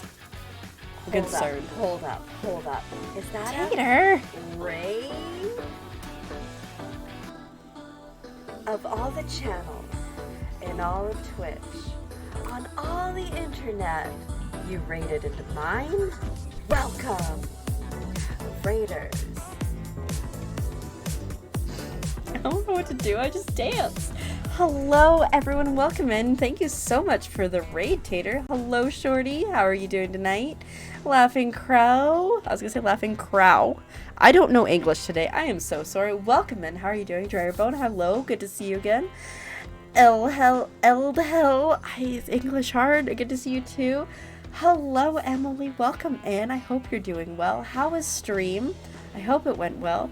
Hello everyone, my name is Keeper and I'm a keeper, and if you like bad jokes like that, you are 100% in the right place because that's what I do here. Today I'm trying to find true love. We're gonna see if it works out. L is good. Yes, it has been a while. English is hard. True. I work at a resort in the summer. That's where I am currently right now. And I was literally talking to a customer, and in the middle of talking that to them, I was like, oh yeah, blah, blah, blah, blah, blah. I'm like, so once I learn English, I can answer your question for you. It's always so awkward. They usually laugh. Sometimes they're like, you're a moron. How did you get hired? Hello, D20 Dad. How are you doing? Words are hard, Emily. I 100% agree. To pick it. I would, wait. Oh no, my brain sucks. There is...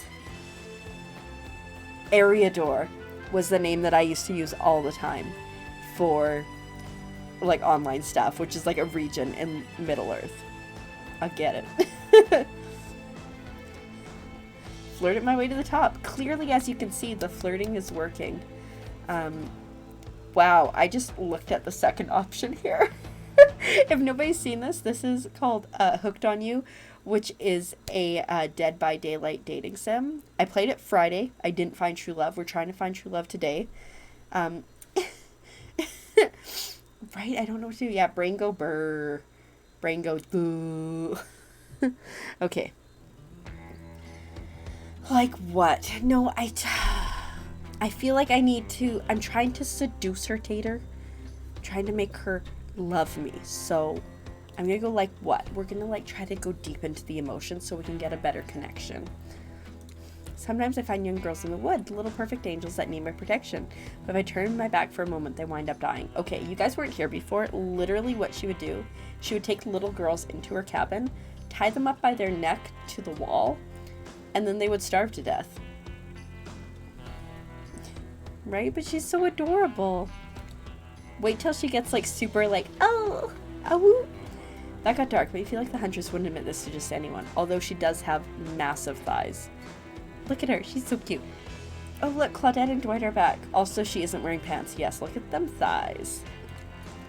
And look how adorable these guys are too. Okay, we swear we were here for a good reason this time. Yeah, no one is manipulating us this time. It's just time for dinner. Come grab some grub. No, the hiccups. What a fun day you've been having. I can see it written all over your face. You're shining. And that's not just the remaining anxious sweat from spending an afternoon courting a psycho killer. I'm like, so last time, I got friend zoned hard. So hard. So I'm going all in with Huntress this time and hoping for the best. Right? There's a reason the title of my stream is what it is. And if I find true love tonight, we are gifting subs. No, you are really feeling this whole romantic experience. Don't worry, I'll keep your dirty little secrets. Great song, by the way. But enough gentle ribbing, it's time to get back to business. And appetizing singles have arrived for dinner, including Trickster. Wraith is here too. We're not going to do the gag where we just cram them all on screen at the same time again, so just believe me, they're all here, and they're just as sexy and as demented as you remember them.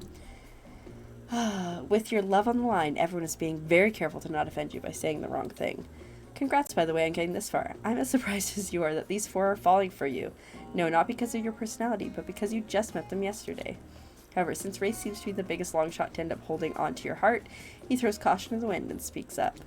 It's a pretty small consolation prize for being the least loved killer in Murderer's Island, but hey, letting them have this one moment of spotlight is the least we can do, and heaven knows they won't do any better than that. I'm sick of watching everyone else gorge themselves while I'm preoccupied with, trying to get to the bottom of this never-ending nightmare. So tonight, none of that. I'm not really hungry anyways. So I say we just do a simple salad or something. The green kind, not the mayo kind. Mayo is gross. The Holy Bible. Amazing. Well, it's like, there's Huntress, and just wait till you see Trapper's thighs. He's got it going on too. I'm fine with just lettuce. It doesn't have to be fancy. And this guy's like surfer dude. Bro, and they're all ripped. Not iceberg though, it has no nutritional value. Letting Wraith choose was a mistake, that's on all of us. Dinner will be served shortly, but certain power brokers would like to know about your day. Would you like to share your day with the rest of the group? You've had an interesting day, that's for sure. But how will you describe to the others? Say too much or too little, it could affect your standing with the group. Okay, but don't just sit there and say nothing. Nothing is not an option.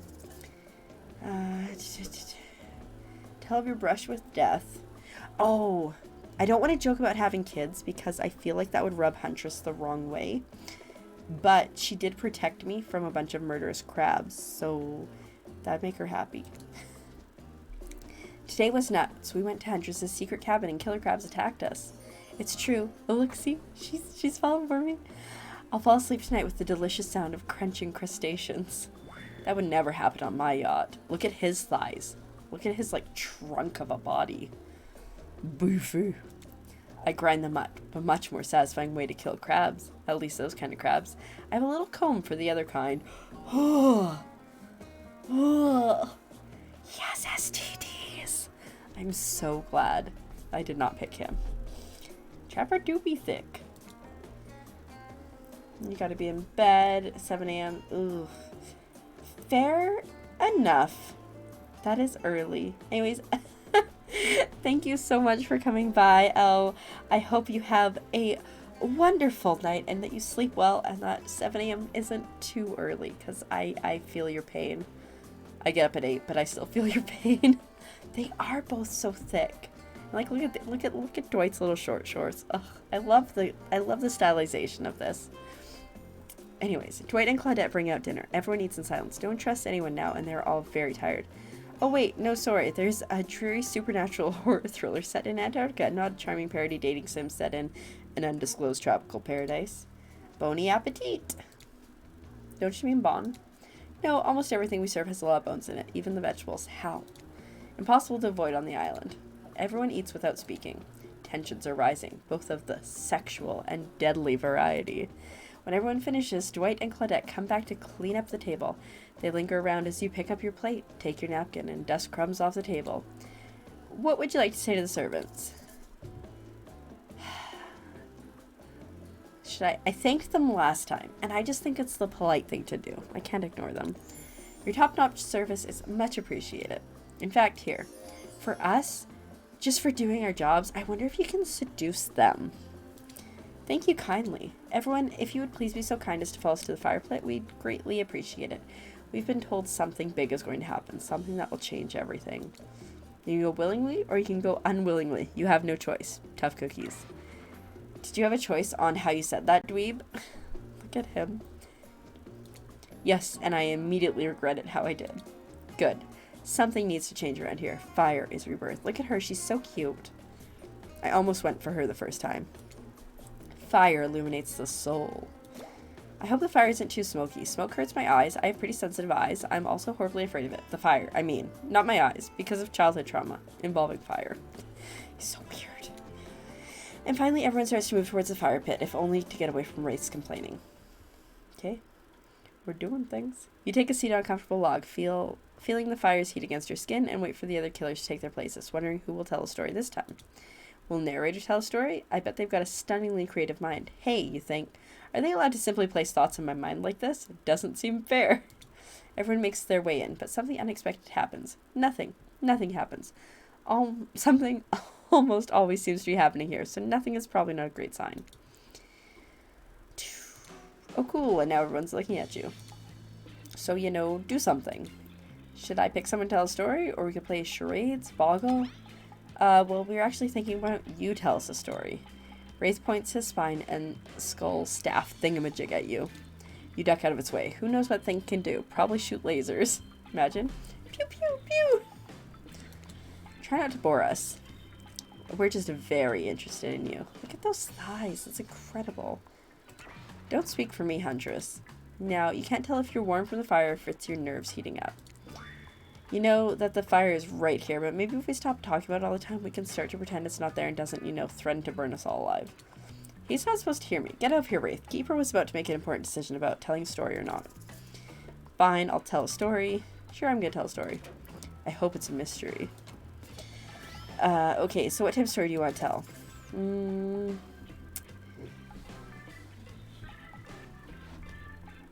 Romance? I am trying to seduce. Tell a romantic story.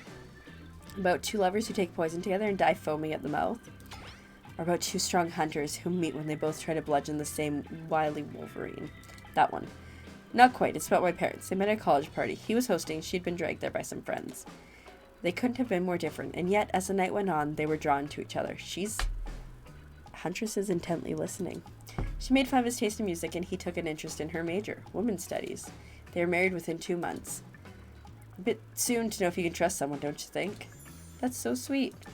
Exactly, I learned a lot about love from them. If you know, you know. Some people don't need years to get acquainted with their partners. Okay, this might have been the right call. Love could spark from a mere look across a campfire. Now you've got their attention. Each killer is furiously attempting to catch your eye from across the fire. I just imagine, like... Except for Trickster, who has wandered over to the bar and is loudly playing his own music on headphones to drown you out. Fair. Okay, that's not a very good story. I didn't mean to insult you, but it's actually quite bad. Sorry, but this narrator keeps it real. We can't just end it there. So who else would you like to hear a story from tonight? You look from killer to killer, trying to decide who might be the most entertaining. Can I pick Huntress again? Is it gonna be the same story? But I gotta do... she's my girl. Huntress, you seem ready to go. Let's hear from you. Sure thing. Sure thing. My neck of the woods isn't wanting for horrifying mythology. Hey, Kohaku, how are you doing? I hope you're doing well today. Mother once told me a story of a young man who was traveling back home after war. Which war? Doesn't matter. I just want some backstory details to paint a picture. I'll paint you a picture if you want. The man was lost and running out of food rations. He stopped to rest for the night underneath a majestic birch tree. That's where he saw the woman, naked, skin glistening in the twilight glow. Hot, I'm invested. Oh, Trickster. They sang a haunting melody as they made their way downhill towards the inviting lake. Enchanted by the music, the young men followed the parade of beautiful women until they stopped in a clearing next to the water. They turned to him and smiled. One woman with long red hair stepped forward and reached for his hand. Oh, these are definitely sirens, right? The other began to play music. Flutes, lutes, tambourines. The melody was intoxicating. The man's feet began to move beneath him. He was dancing, moved by the magical music of these mysterious women. Twilight darkened into the night, and the man grew weary, but when he tried to still his moving feet, he found that he could not. "Help, I cannot stop dancing," he cried to the nearest woman, a slender woman with green hair. "I ain't slender, but I have green hair." She drew him near, and she saw her features distorted into something horrific. She was bloated, an eye hanging from one socket, skin the color of algae. A Rusalka? Her true self. "You'll never stop dancing," she screeched at him. "My sisters and I were drowned in this lake by men of your regiment. Consider this your punishment." The man cried out, "But it wasn't me." "Someone must pay," the Rusalka said, her voice filled with briny malice. "There is a bug on my screen." It's now no longer on my screen. A zombie, basically. And so the man danced and danced until his bones broke and his heart gave out. The dance of death. A silent beat as everyone takes in this macabre ending. But it's not all bad. Rusalkas are also fertility goddesses. If a lady had stumbled across them, she would have been blessed with a fruitful womb and probably some candy for the road. Damn, does she really think that's a happy ending? I want what Huntress is having. How was story time? A lot of people like to take pot shots at sequels, but I think every good story deserves a follow-up. A dancing zombie? Well, I think, like, the zombies were, like, the Rusalkas, and so, like, he just danced to his death, I think. But there are dancing zombies, you know. Thriller, Anyways, when you think it's the end, the sequel is almost never as rewarding as the original. That's why I'm much more fan of an episodic style of storytelling. Knowing it's a series takes a lot of pressure off any individual installment and builds greater sense of community between audience and creator. Tell me, Keeper, if you could delete any sequel from existence, what would it be? Don't answer that. We don't actually care. We're just making sure that we seamlessly move on to the next segment of the evening. I love that. God forbid my small talk get in the way of a romantic Twilight moment. Ooh, do I get a romantic Twilight moment? Dwight, I'm gonna need you to shut your yap trap. You know that we need to get back to the thing we do when we're not on the screen. Okay, you have fun tonight and try not to, wink wink, end up dead. Why did you say the words wink wink out loud? What kind of double entendre are you getting at with the end up dead thing? Dwight is physically incapable of winking, not since the accident. And you do know that all of these people are despicable criminals with double-digit kill counts, right? Well, except for Spirit. She really doesn't belong here. She's strictly a victim, not a perpetrator. No wonder she's ticked. Did I hear someone trash-talking Spirit? Deal me in. What do you say we take this talk to the hot tub so I can soak this bod while I roast that ghost with some killer hot takes? Please, enough of burns, things that are lit or getting blazed. It's enough that these activities all have to be set next to a literal fire. Must I be surrounded by figurative flames as well? Wait till I muted my music. Let's get that back. What if we turned and ran as far away from the place as we could, just you and me? On those spindly legs, you'll probably tire before you got too far. If it's running away to some place more secluded Keeper's after, they should obviously join me. Have you seen these legs? Pure power. 100%. Would crush a man. Or woman. Or melon. Not that my walk speed really reflects my giant stature, but that's because I choose to move slowly for stealthy reasons. It's my own choice, and it's completely logical. Why is everyone so obsessed with comparing themselves to each other and creating drama? I'm so over that. Don't you get it? Society wants to trick you into fighting with each other so that corporations can swoop in and sell you fake solutions to all your fabricated problems. I'll be sitting in the shade drinking something locally sourced while thumbing through a public domain novella printed on recycled paper because I refuse to play their game anymore. Are these people so jacked? Great question. I mean, they are the killers from Dead by Daylight, so like, I mean, I guess you gotta be a little bit jacked, but it's a little ridiculous. Like, look how thick Trapper is. Like, he's a thick boy. It's like she's actively trying to be as unappealing as possible. Does it really turn anyone on, or just me?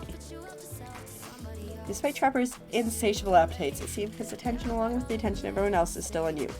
For the moment. If you could, I don't know, just pick one of us. Maybe we could all move on with our lives, or, some special projects we might have going. You heard him. Who will it be? Who will you head off to for an evening activity? I'm just saying, you might not get a ton of chances to date around like this before your time on Murder Island comes to a close. And no, I'm not satisfied with that name either, but with this streaming reality TV dating show boom happening, it's pretty much all that wasn't taken.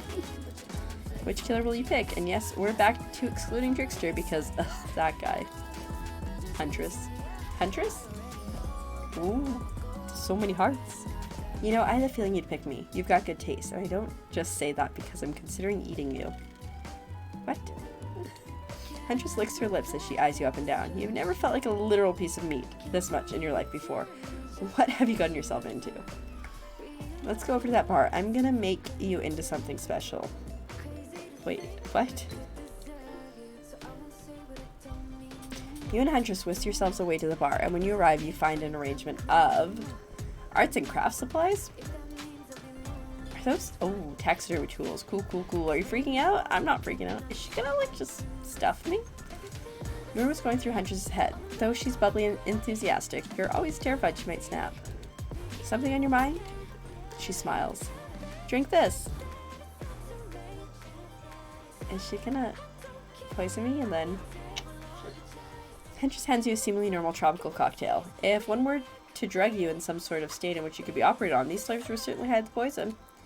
You look around and consider what else there is to live for besides becoming Huntress's little toy, and the conclusion is, bombs away, I was gonna drink it anyways. You pound the drink. It's quite nice. I've been thinking about making you a present, a mask. Would you be into that? Oh, nice. Yes, of course, I've always admired yours. What would you like? It can't be a dog, even though I know you like them. There was this ex, they're really into Dobermans, like too into them. It's a long story. Anglerfish would be hilarious because it has like the little boop, fluffy cat mask. Should I match her? It might be too much if it's matchy-matchy, right? I'm torn.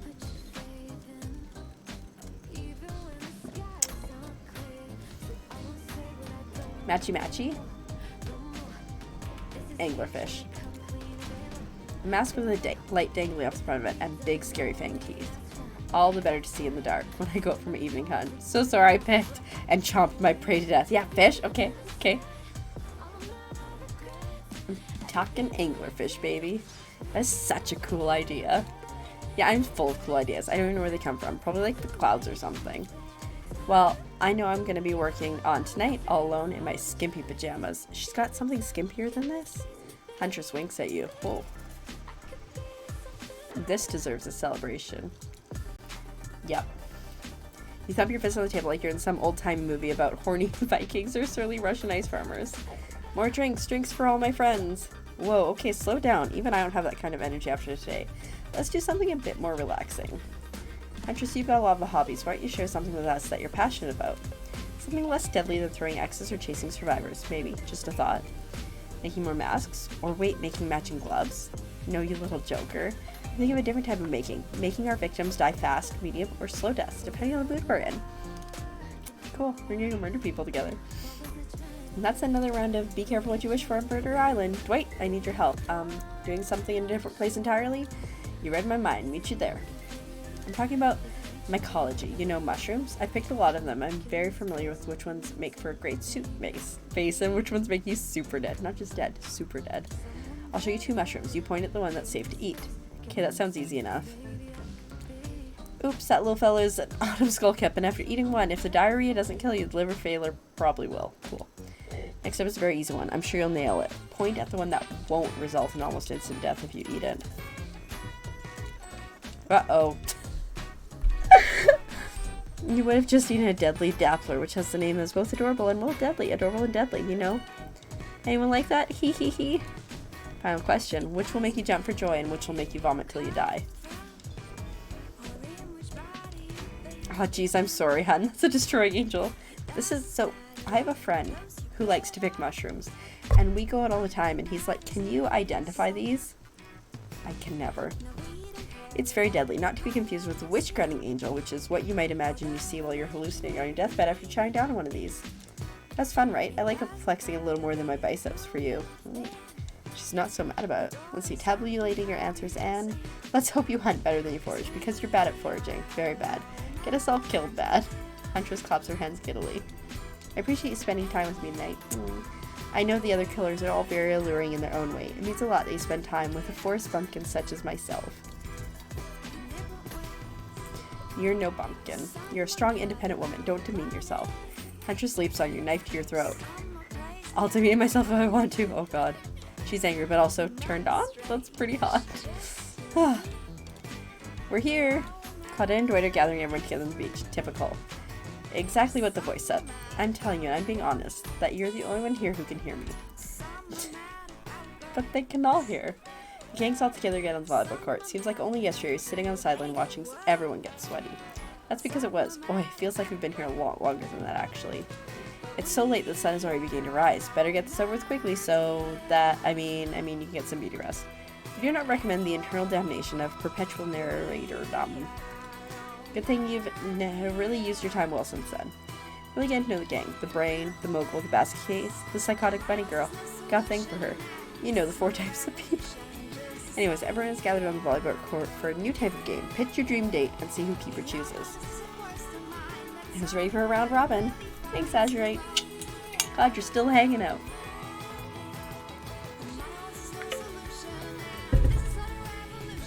How round are we talking? No, not to eat, Huntress. Each killer gets 2 minutes to tell you about the dream date they have planned for you tomorrow. In no particular order, which is a weird thing to mention, right? Almost as if the order does matter. Spirit, why don't you go first? Get this over with, and then you can go back to reading your book. Stop talking. Hit us, Spirit. Figuratively. Damn it, Dwight, you gotta watch your words with these people. Tomorrow you'll spit in the face of God, die, and be reborn anew. That's it? If you're not intrigued by that, I don't want you. Go draw crayon art with Trapper, or dig up whatever mysteries Wraith. I don't know what those guys do all day. English hard. Reading hard. You want to at least specify which gods you'll be spitting the face of? All of them. I do love that. Okay, so hydrate tonight if you intend to hang out with spirits. Sorry, anyways, Wraith? Well, I don't know. I'd really prefer to just tell Keeper privately. I don't really know how that's going to work with these game mechanics. What if you just whisper it to Keeper? Wraith considers this for a long moment. Too long. That's fine. Without moving, Wraith lowers his voice to a barely audible whisper. Tomorrow we have to find the bell, and then I can finally tell you what I've been working on. It's going to be really special, the kind of thing where we'll really bond, and maybe finally get off this island. Maybe we can go on a real date. Aw, real date. So cute. You done? Is that it? Wraith nods, proud. Trapper, without further ado, would you like to make us all uncomfortable by pushing the boundaries of what's acceptable not only in polite society, but within the narrative of this in-world event and also the larger meta-narrative of the Dead by Daylight dating experience? There's a lot of words. Sometimes you just gotta say it. Why yes, thank you, I'd love to. So Keeper, you're thinking of picking me? Well, this is your final warning. Pick me and be punished, and reward it. Tomorrow will suck, probably. I'm not an easy guy to get along with. I know that. I can tell you this much. I'm hiding a secret on this island that will make fans crap themselves with excitement. If you like Trapper, you're gonna love it. And if not, you're a maggot. Also, everyone, even competent sexy ladies in rabbit masks, better stay the hell away from my yacht. I don't know why. I've said it so many times, I'm like, why am I editing it now? Great, Huntress, why don't you take it from here? Tomorrow morning I'm planning a nice atmospheric breakfast on the yacht. Don't worry, Trapper won't even know it's gone. What was that? Nothing, go away. Then, boy oh boy, I've got such an adventure planned. It involves hunting for treasure. What kind of treasure are we looking for? Guess you'll have to pick me to find out. Let me tell you, it's primo stuff. And if you don't mind, I've got to start preparing, because it's clear already that you're gonna pick me. She's not wrong. Confident, mysterious, I like it. And time's up, everyone. Gosh, you'll need to dream about these options so you're ready to choose in the morning. Now go dream about these swoon-worthy options so you're ready to make a choice come dawn. Have a swell night. Did you two forget to mention something? Oh gosh, how could we forget? Before you run off to slumber peacefully, there's one more thing to do. No reality survival dating competition parody would be complete without singling out one of our contestants who is already on the edge of a psychological break and giving them a little push. Hold up, this has been a survival dating competition parody this entire time. I'm just now finding out about it. Come on, the signs were there, you just didn't read them. I love Survivor. That's like one of my reality guilty pleasures. I could watch Survivor all the time. Welcome to Murderer's Island. It's now time to eliminate one of the killers.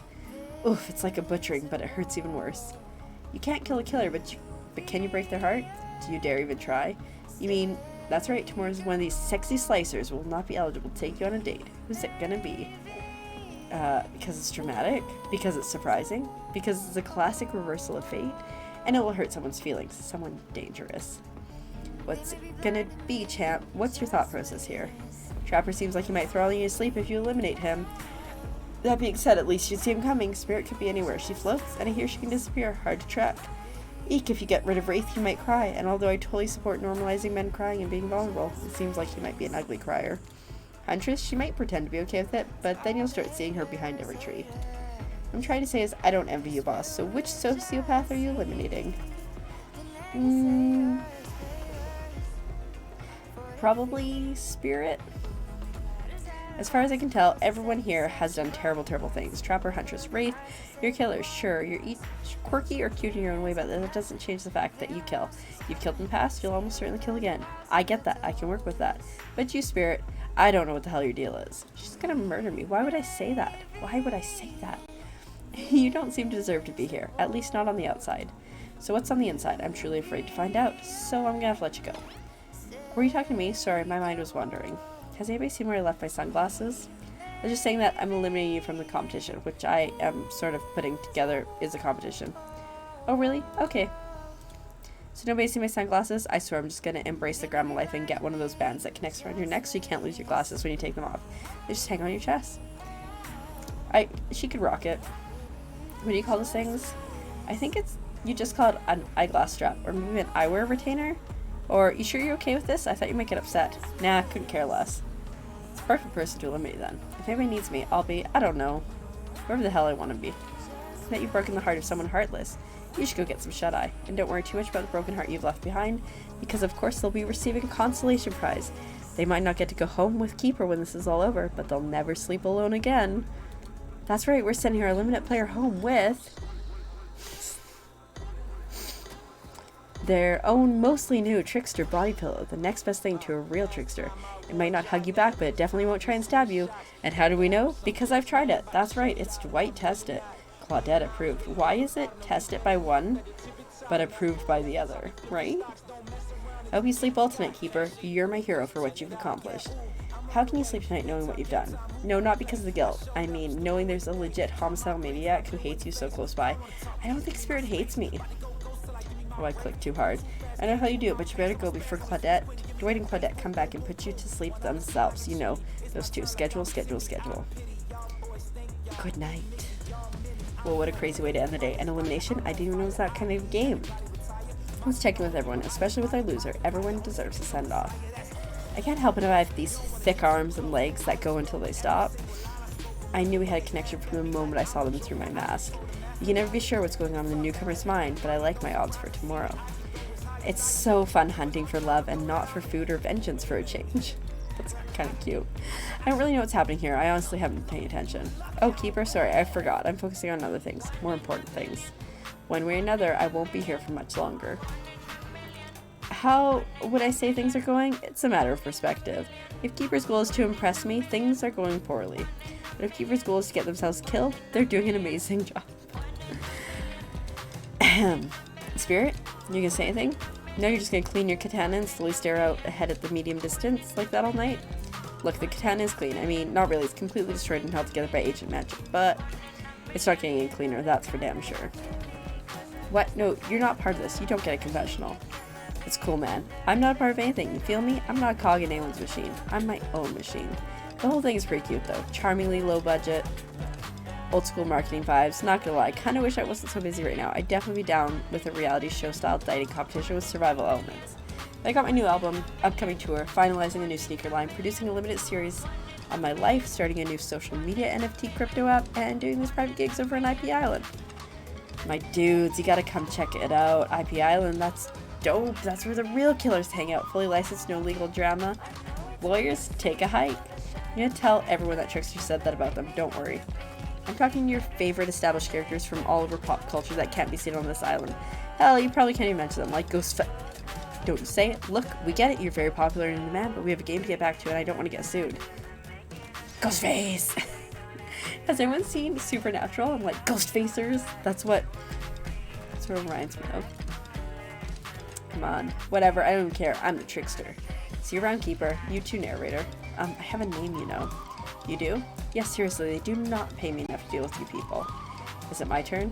What? No, it's not your turn. You're sentient water. How are you even sitting in that chair? What's a chair? It's the thing you're getting all wet. Now it's gonna smell like mildew. Okay, rude. Fine, let's just get this over with. It's your turn, Ocean. Do your check-in. Check-in? I was just looking for the bathroom. Bathroom? Are you serious? It's down the hall to the left. It's okay, never mind. It's amazing. Yeah, I have watched Supernatural, I want to say like up to like, how many seasons are there? There's like 15. I think I've got up to like 13, maybe 12. One time though, I was going home, they filmed in Vancouver, where I live. I was going home and I was on the bus and like I look out the bus window and I see Misha Collins there and I was like, oh, they're filming Supernatural. It's pretty crazy. Never mind, what does that mean? Oh no, not you two. This was meant to be a confessional for literally every character in this game. Yeah, 15. Season 7, right? Leviathan. I hated it so much. I need to my problem is I'm like, oh, if I'm gonna watch it, I need to watch it from the start and get through. And after like the Leviathan season, and then like I just never quite get there. This game, we don't have to confess anything. We've just been working for 2 days straight. I want to sit down somewhere. I feel them. I've been working for, let's see, how many days straight? A month? So like 30, 1, 2, 3, 4, 5, 6,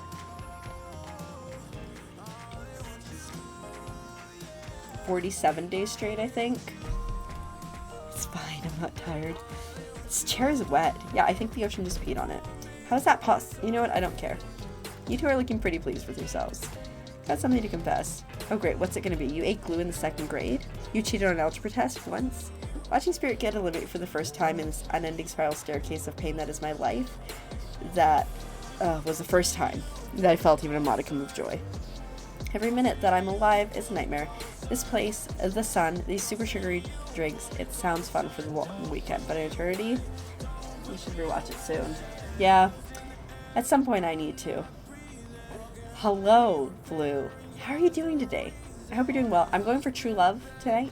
You know, Friday we weren't successful, got super hard friend zone, but we're going for love tonight with a lady with some thick thighs. Right? Absolutely. Every minute of my life is a nightmare. This place, the sun, these sweet sugar drinks. It sounds fun for a long weekend, but for eternity. The unrelenting rhythm of crashing waves and wailing seagulls. It's like a crescendoing song of evil that makes me question the very foundation of the universe. Why am I here? Why are any of us here? What kind of sentient being would do this? Eating peanuts. Very nice. Let's see.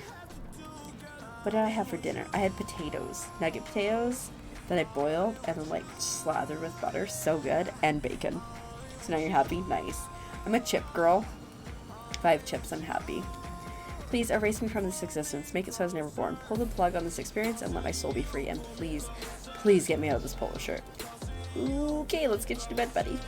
I won't go to bed. Going to bed means eventually I'll have to wake up. Yeah, so that was a weird way to end. Well, what are you gonna do? You let the camera roll long enough, someone's bound to say something crazy.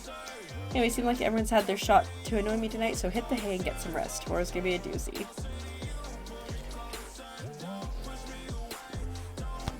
The hiccups. Always. Soft sunlight warms your skin, nudging you awake. Also, you're using a killer crab as a pillow, which is sort of okay with. You pull on your beach attire and splash water on your face. Dwight and Claudette approach. Is that look on their faces excitement? Terror? You notice your stomach flutters with butterflies. Someone's in love. Or even infected with zombie butterflies in your sleep. It has happened here before, but it's probably the love thing. It's time. Claudette gestures over to the beach where the killers all stand, flanked by tiki torches. It's a scene very reminiscent of a TV show you used to hate watching with your ex. Suddenly the message is clear. You are going to declare your affections for a killer in front of several other killers. Hey, isn't Trickster supposed to be here? We paid him good money to make some cameos in the show. I'm going to chew his agent out. But before they walk over to you for your big moment, don't think we haven't noticed how kind you've been to us, Keeper. It can't be easy being thrown into a mysterious island for seemingly no reason and surrounded by terrifying killers trying to manage your most primal impulses. Murder and making out. Are those the most primal impulses? Murder and making out? I'm doing humaning wrong. And you've kept a cool head and treated us, your friendly island host, with dignity and respect, so don't tell me we told you this, but Claudette and Dwight look around conspiratorially. Just a little hint for you going forward. Don't try to go all the way to the killer who isn't into you. Relationships are two-way streets. If you don't have green light in the other direction, you might end up in the friend zone. True, happened the other night. The friend zone, that doesn't sound so bad. Where do you think you are exactly? Dead by Daylight doesn't do friends. There are killers and survivors, and I'm afraid we can't say more. Okay, so who's into me? Claudette and Dwight look around conspiratorially again. Well, I've seen sparks flying between you and Huntress. It's the only person I've talked to this whole time. I saw her whittling a little figurine of you last night while everyone was asleep. So, are you ready? Of course you're not, but too bad, we're on a schedule. Okay, let's see how this goes. You make your way over to the row of hotties. Claudette and Dwight stand off to the side, hands behind their backs. It's been quite the 48 hours, but there are clearly sparks in the air. I'm not just talking about from this rusty chainsaw, though I do recommend staying away from those sparks. It's time for a newcomer to confess their love. That was fast. Wait, I have to do a drum roll for this. No, you don't, but who cares? Keeper, who do you choose for your solo date? Can we at least do a flower thing? Dwight, I thought we agreed to keep that between us. No, not that flower thing. The thing where the suitor gets a flower is a symbol of contestants' love and affection. Oh, right, I suppose, but no roses. They're such a cliche at this point. Well, that's good, because I tried to pick a rose, but I got an ouchie, so I settled for these. Got an ouchie. Beautiful. You've done good, Dwight. This is a lovely bouquet. I hope Dwight saves some of those for Claudette. They're a thing, right? You're getting a vibe too? Just me? Sorry. You've got other things to think about right now. Keeper, who do you select to receive these flowers and spend the day with you today? My bunny love. You turn to Huntress. She's never looked more appealing. Her caftan dress ruffles behind her in the light morning breeze. A seagull lands on her shoulders like she's a beachy cartoon princess. She snaps the seagull's neck and stuffs it somewhere under her flowy dress, probably to save it for lunch. She can't help but hunt. Huntress, I choose you. Let's spend the day together and see if we think a future is possible for our love. Me? Really? Huntress throws her hands up in the air like a bear and gallops towards you. At first you think she might swipe at you with her gigantic hands and knock the life out of you. Instead, she scoops you up into a hug and takes her place at your side. Aww. And she just stuck her tongue out at the other killers. Sometimes the immature move is the right one.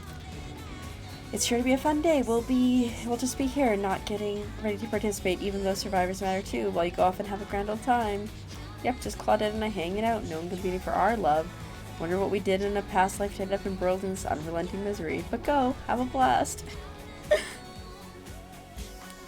Huntress eagerly leads you to the yacht to begin your romantic day together. You have to admit, warm salty air on your skin, sound of crashing waves, this is pretty perfect morning.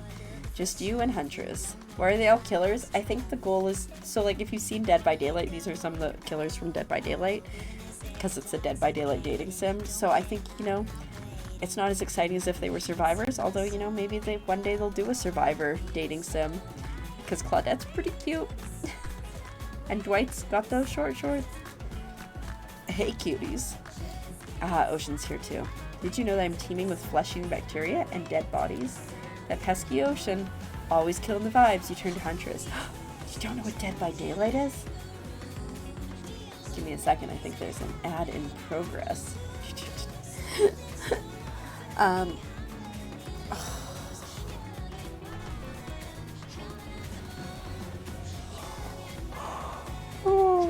my god, I'm so tired. We're fine. Just waiting for the ad to be over if it's still going. I don't even know. So, Dead by Daylight is like a survival game, so you have 4 survivors, and you're trying to get out of this area before a killer kills you, and you have to get like generators up so you can activate the doors, or if you're the killer then you have to kill the survivors and hook them before they escape. That's why it's called Hooked on You, because of the hooking. It's really good. I've played it a bit. I can't play it while I'm out here because the internet's not good enough to stream it, but when I'm back in, like with my fiber connection internet, my better internet, I will definitely be playing more of it. I think Azurite wants to play too. You sure you're okay here on the ocean? I know you don't like to be out in the open. Something about being here with you makes me feel safe. Oh, ridiculous. You both sit down at a beautifully set table on the deck of the boat. A wide spread of mouth-watering breakfast goodies are arranged in front of you. Can we get you anything? You look a bit green. I get extremely seasick. And Trickster replaced all of Island's Dramamine with party trucks. So wait, how did they get here? Weren't they just on the beach consoling the rejected killers? Are there more than 2 of them? Yes, Azurite, hands up, ready to play some Dead by Daylight. You motion one of them over. We'll both take a screwdriver, hold the orange juice. Of course. Hey, can you play this particular song for us? Set the mood. You hand Dwight a piece of paper with the song title written on it. Sure, though I doubt the trapper has it in his violent connection. Soon the haunting melody of Huntress's mother's lullaby streams through the yacht's expensive stereo system. Oh. The boat rocks as though the rhythm of the song, the eerie, melancholy mood is really quite romantic. Breakfast has never been this intimate. You reach out to touch Huntress's hands when suddenly a loud bellow scares you. You knock your freshly poured fluid of straight vodka onto the pristine deck. That's probably not a bad thing. It's Trapper. He's screaming at us from the beach. Look how tiny he looks from all the way out here. Huntress squishes his head between her fingers like a child. It's hilarious. Damn you both, the chairs you're sitting are worth more than your lives. Get back here. He's not wrong. Hey, Claudette, take us out further. Aye, Captain. Can she drive a boat? Guess we'll find out. Technically, I call it my baby boat license, so it's like a personal pleasure craft operator. I could technically drive like a 70-foot yacht, and that'd be a terrible idea. What is this creature? This one? This is Huntress. With her thick thighs. How are you doing today, Booze? Hope you're doing well. Alone again. Why she got an axe? Because she's a huntress, so she throws axes. And stuff. Alone again, nothing but a caw of a seagull and an ominous shadow of a creature lurking beneath the waves. I have something for you. Is it my mask? For me? Huntress reveals a package wrapped in a bloody apron. You clap your hands like a kid on their birthday.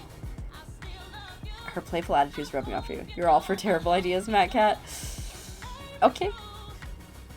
I mean, it's been a very long time since I've driven any boats. Probably shouldn't start with the 70, but, you know, maybe. You're about to go to sleep, Boo? Fair enough. It's getting late here. It's 11 here, so I can only imagine if you're in a different time zone that's even later. And yes, also, hello, Matt. How are you? On a boat. I mean, technically, I could drive a boat that's that size. Like, my little license allows me to do it, but yeah, they look like Chris Chan. I don't know who Chris Chan is. I made that mask you asked for.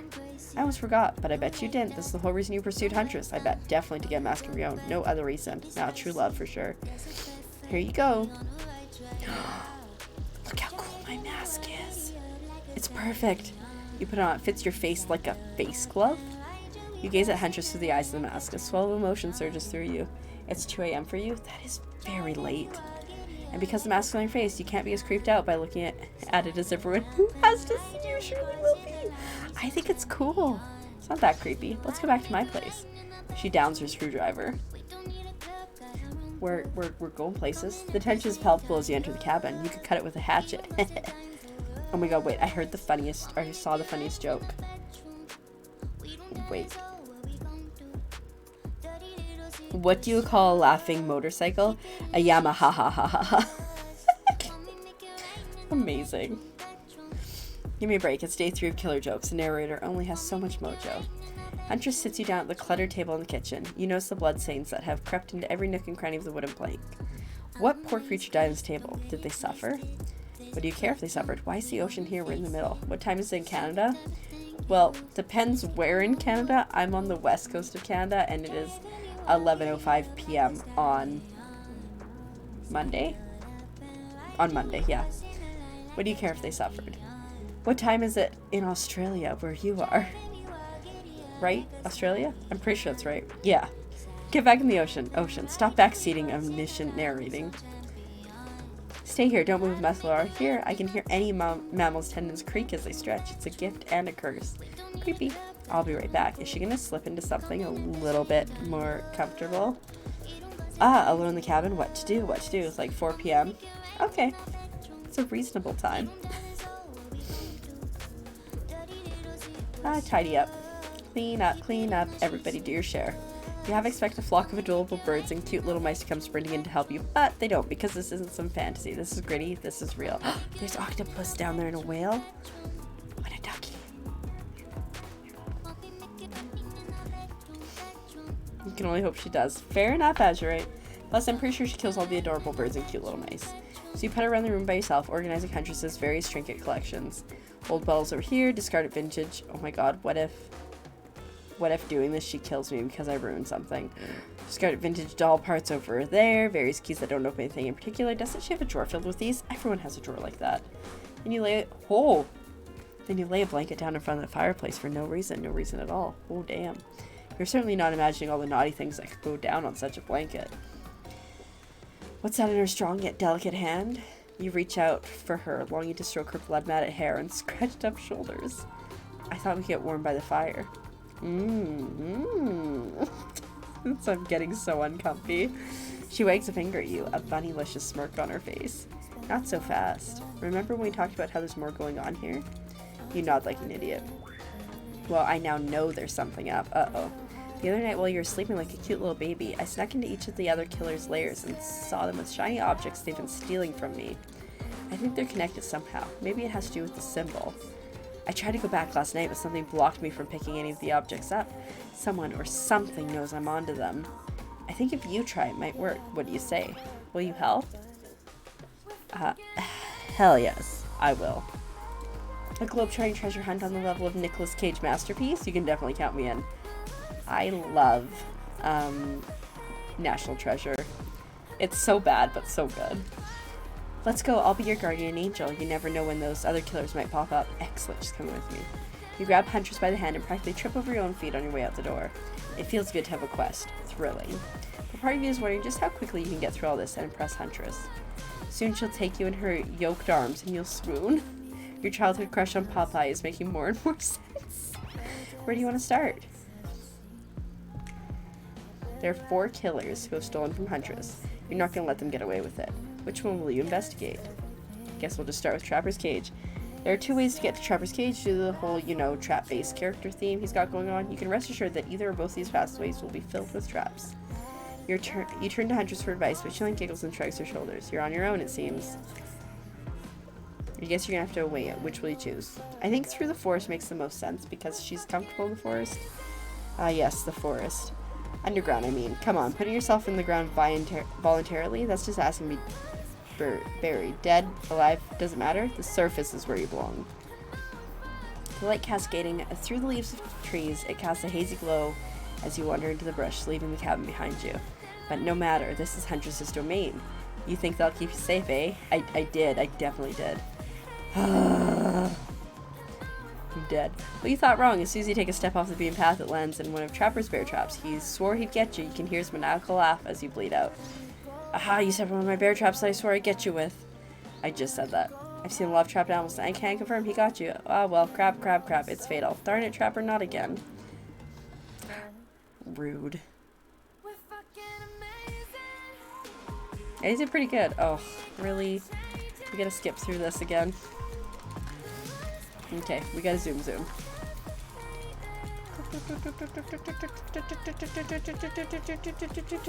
Here's my amazing mask. I knew like as soon as it was like you thought you'd be safe, it's like I'm done. I'm dead. Okay. Tidy up.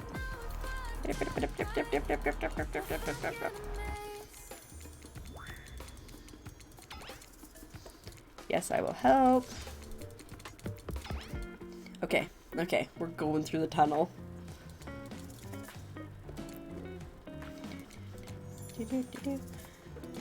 Underground, huh? Sounds secretive. No one can stop you if they can't see you. That said, no one can rescue if they can't hear your scream. Fair. And nobody will need to waste time burying you if you're already underground when you die, but you're not gonna die, are you? I would hope not. Surely a dimly lit tunnel like this must be rife with traps. However, you managed to make your way along distinctively, uncaught by any traps, rusty, bare, or otherwise. I got this. You're doing great. You're not at all afraid? Who, me? Nah, I gotta say, this is up there among the nicest, damp, and seemingly abandoned tunnels I've ever wandered through. Look, it even has lights. Inspired by Huntress's bravery, you dig deep inside yourself and summon courage of your own, which is good because you're gonna need it if you're gonna head through that very murdery-looking passageway ahead. This is fine. You enter into a humid, shadowy cave. Dripping water echoes all around you. It's definitely not cozy like the cabin you left behind. You wonder, how deep does that pool of shiny water go? Let's get this over with. When your eyes adjust to the darkness, you see Trapper. He leans against the wall of the cave like a detective in an old film noir. I knew you'd come. Trapper, get out of the way or I'll skewer you and serve you for lunch. It's fine, right? This is fine. I can get in on this one. There we go. This is fine. You're wasting your time. You'll never find what you're looking for. Unless what you're looking for is a minigame. A minigame? How unexpected. How playful. How about you play it right now? Find Huntress's lost shiny thing. Peel them eyes. You're on the hunt now. That was pretty good. Whew. It's stressful. Ooh, nice. It's so fast. Nice. Oh my god, I can't even, it's going so fast. Oh, well, at least I got it on there. You did it! You found my lost shiny object. I could kiss you right now, but I won't because I'm pretty sure Trapper didn't actually leave and he's still over in that shadow watching us. Later, Trapper, you thieving little perv. Hey, that's not fair. I'm huge. Come on, Keeper, let's hurry to the next place. Did I get a pen? Found Huntress's shiny thing. Well, I think it's just regular pen, but we don't need to point out she's happy, and isn't that all that matters? True. My girl's happy. There are 4 killers who have stolen from Huntress. You're not gonna let them get away with it. You've been to Trapper's dank little hideaway, so there's no need to go back there. Which one will you investigate? We're just gonna go from top down. This place is spooky as heck. Wasn't the beach sunny and beautiful just a moment ago? So you're telling me that your precious shiny thing is up there? It's pretty great, right? Finally, a good chance to activate these quads. You don't get legs like this from standing still. True. She probably does so many squats. Bet you already know that I love a good workout. Running, jumping, climbing, or roughhousing. Get that damn shiny thing before your immeasurable horniness melts your brain and it runs down out of your ears already. Yeah, I called it out. It's obvious to everyone. Just own it. So shall we? Inside the lighthouse, it's so dark that you can barely see the stuff in front of you. But that's okay because you've got about 100 stairs to practice getting the hang of this in the dark. However, something about this gloomy place is really wearing you out and messing with your otherwise happy, horny aura. You can practically feel your mood going down, down, down as you climb up, up, up, higher into the lighthouse, before you finally arrive at the top.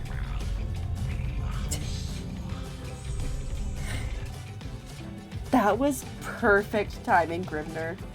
Amazing timing. I thought it was coming from the game. Okay, I will try to sit up straight and be less of a goblin.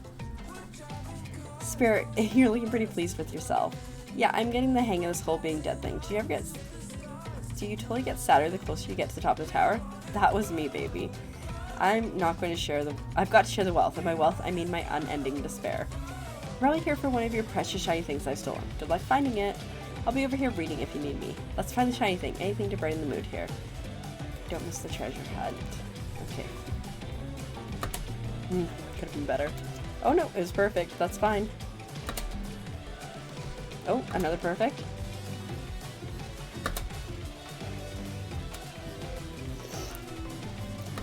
Oh! Okay, I think we can completely screw this up and it'll still be okay. Yes! You're going a really long way to prove your dedication to me. You know I noticed, right?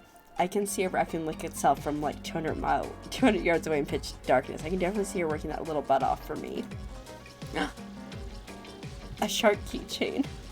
Shiny thing, get. You found a bottle opener? Really? This is a fancy item?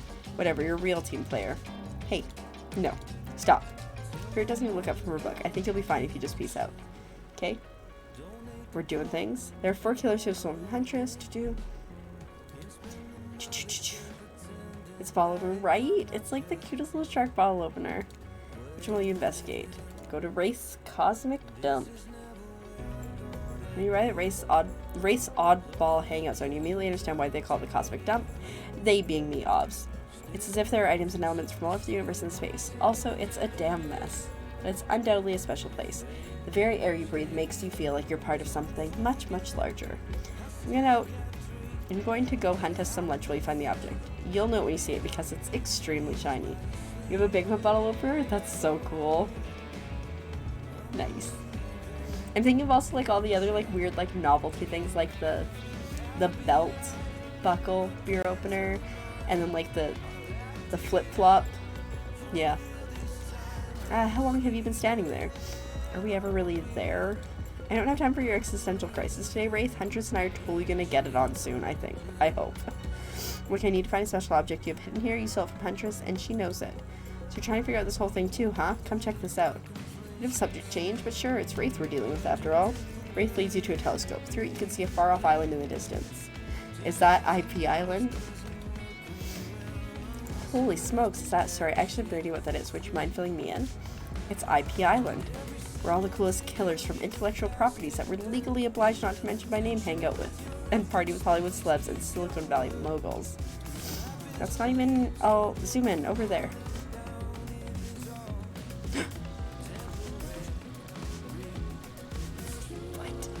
What? Is that Ghostface with the hearts? I said not to name them, Hajis. Now I'm gonna have to clear the rights. You have no idea how much my lawyer charges by the hour. I'm sorry, he just kind of popped up. I'm telling you, something crazy is going on here. I'll have you know, I wasn't trying to steal anything from Huntress. I was just looking for answers, but also coincidentally, occasionally losing said answers. Yep, that's right. The thing you're looking for, you can't actually find. So, good luck, I guess?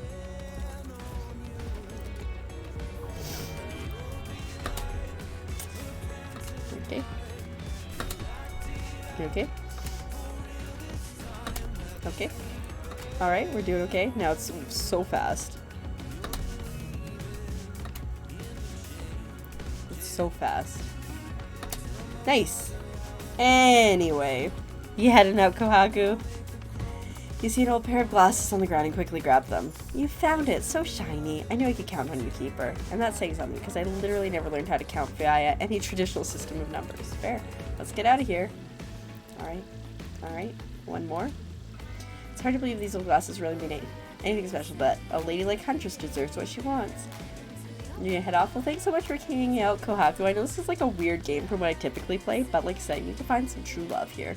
I hope you have a great rest of your day, and I'll see you around. Would you wear them over a mask? Under? Hey, that's not just some junk. Those are my reading glasses. I just subscribed to Highlights. We just stole his glasses, maybe? Trickster stage it is. I never actually went to this stage, the last one. You've arrived at Trickster's stage, but no one is here. Not Trickster, not an audience, not anybody. Nothing eerier than an empty concert venue. Think of all the fringe that once swayed here. The beers that sloshed over red solo cups. You left. I don't even know what Highlights magazine is. I've never heard of it. What was it? What was it, Matt? What was it? Mosh pits, tall guy standing in front of you for the entire show. Lifelong friendships that actually only last for one summer. Good times. My kids magazine. Oh, okay. Fair. Never really had stuff like that growing up. I think we had like Nintendo Power and maybe like National Geographic or something similar. My concerts are always an experience. You should really come down for one of my after parties sometimes. They're a real scream. I'll put you on the VIP list. I prefer acoustic balalaika music. Ooh, puzzles and hidden pictures. Oh, I loved those hidden pictures. I was so good at them. You loved Into Better? Dungeons and Dragons magazine? Yeah. I never had that one either. For a while I was like super into magazine subscriptions when I got older, and I had like National Geographic and National Geographic Travel, and I think a couple more. Good.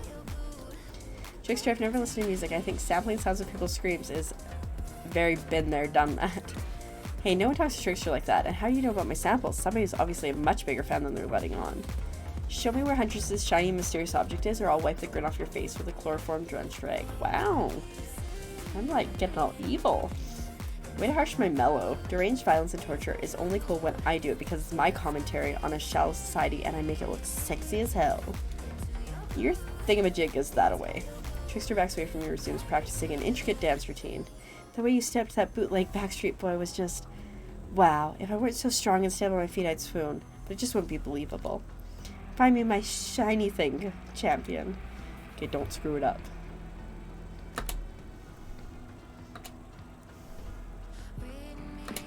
Okay, we're doing alright.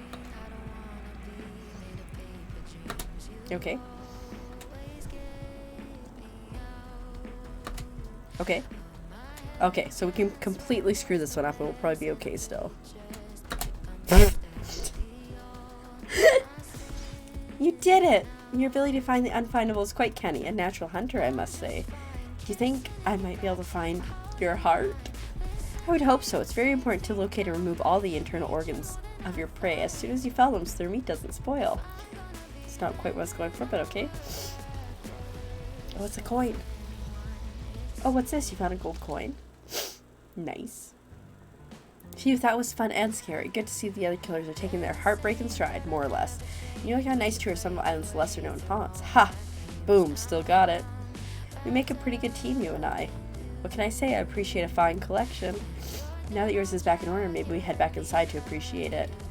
And you collect a certain other special gift I've been meaning to give you. A special gift? Is it shiny? I suppose it could be if you oil it up enough. I'm gonna be ill. Me too. And into the cabinet, it's dark, barely lit, deep shadows stretching from all the walls. Somehow it manages to be a little bit terrifying, but also a little romantic. Bet you barely even notice. You've got other things on your mind. Whoa! There you go, Azurite.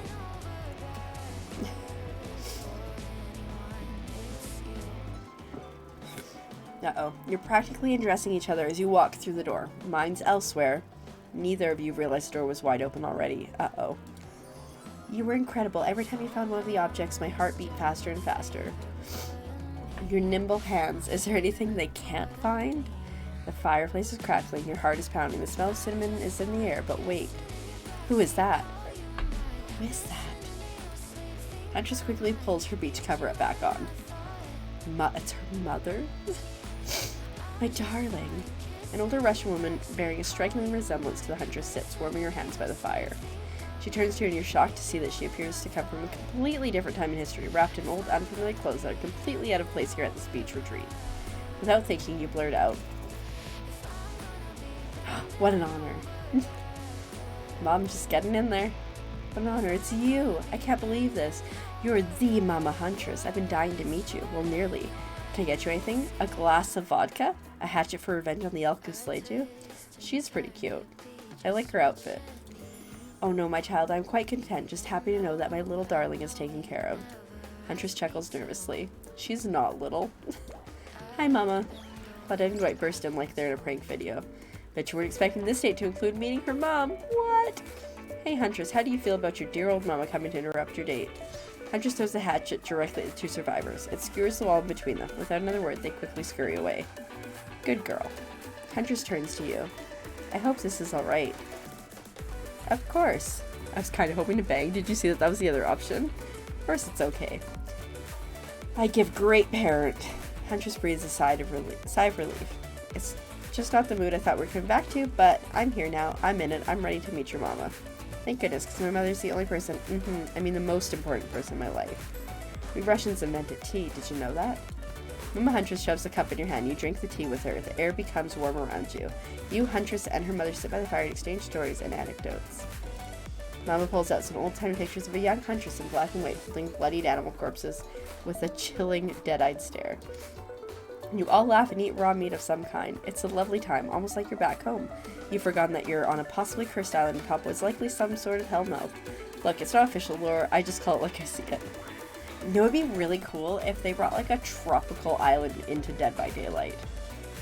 Ever so often, Mama Huntress clutches her stomach and her eyes stare in the middle distance. She mutters some sounds as if reliving the moment she was skewered by an elk. It's very grim.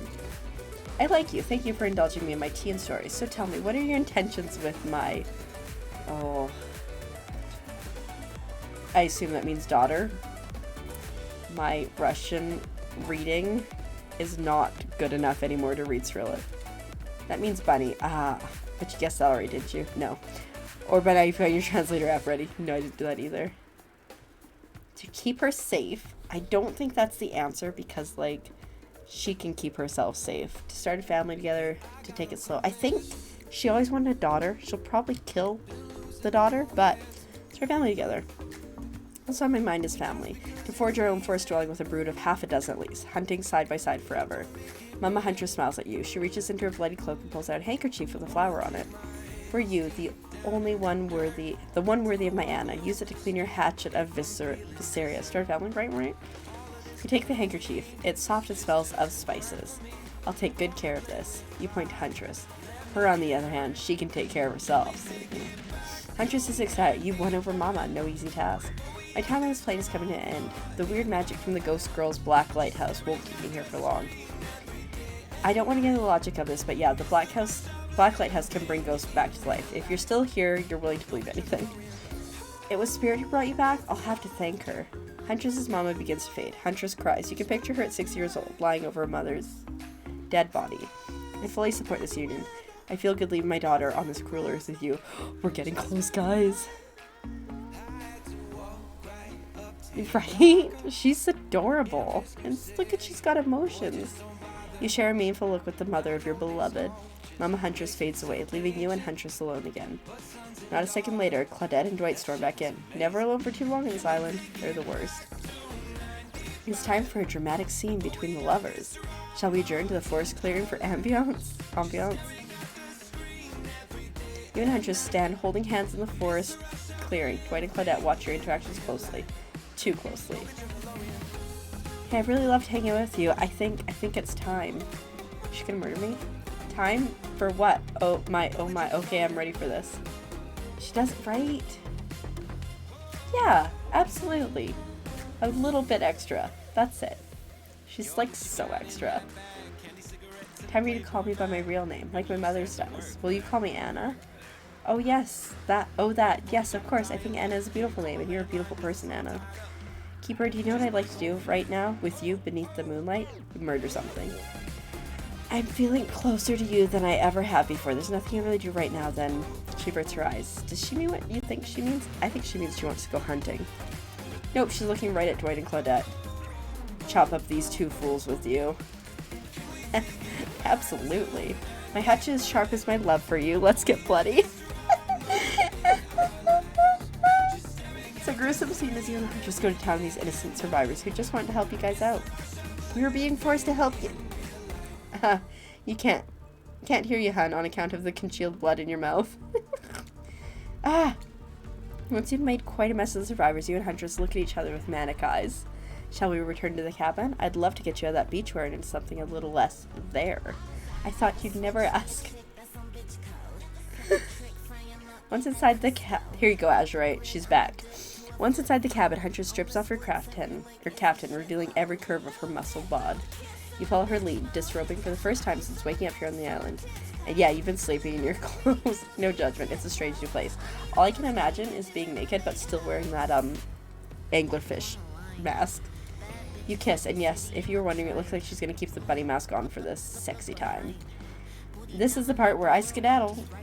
Decapitations, sure. Tiger maulings, love it. Dudes crushing other dudes in car crushers, gotta have it. But hanky-panky, that I can't handle. I'll leave you horny kids to it. Je n'amour. Que c'est beau. What? Just because Huntress speaks Russian doesn't mean I do. I speak Canadian French. It's a thing. Look it up. It is definitely a thing. I speak it. Am I nervously running my mouth now just to give you two time alone in the dark? Maybe.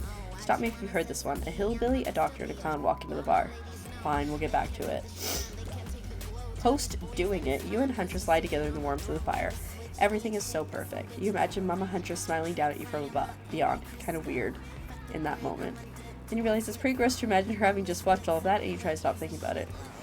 That was incredible. You're telling me. The door of the cabin creaks open. Uh-oh. Oh no.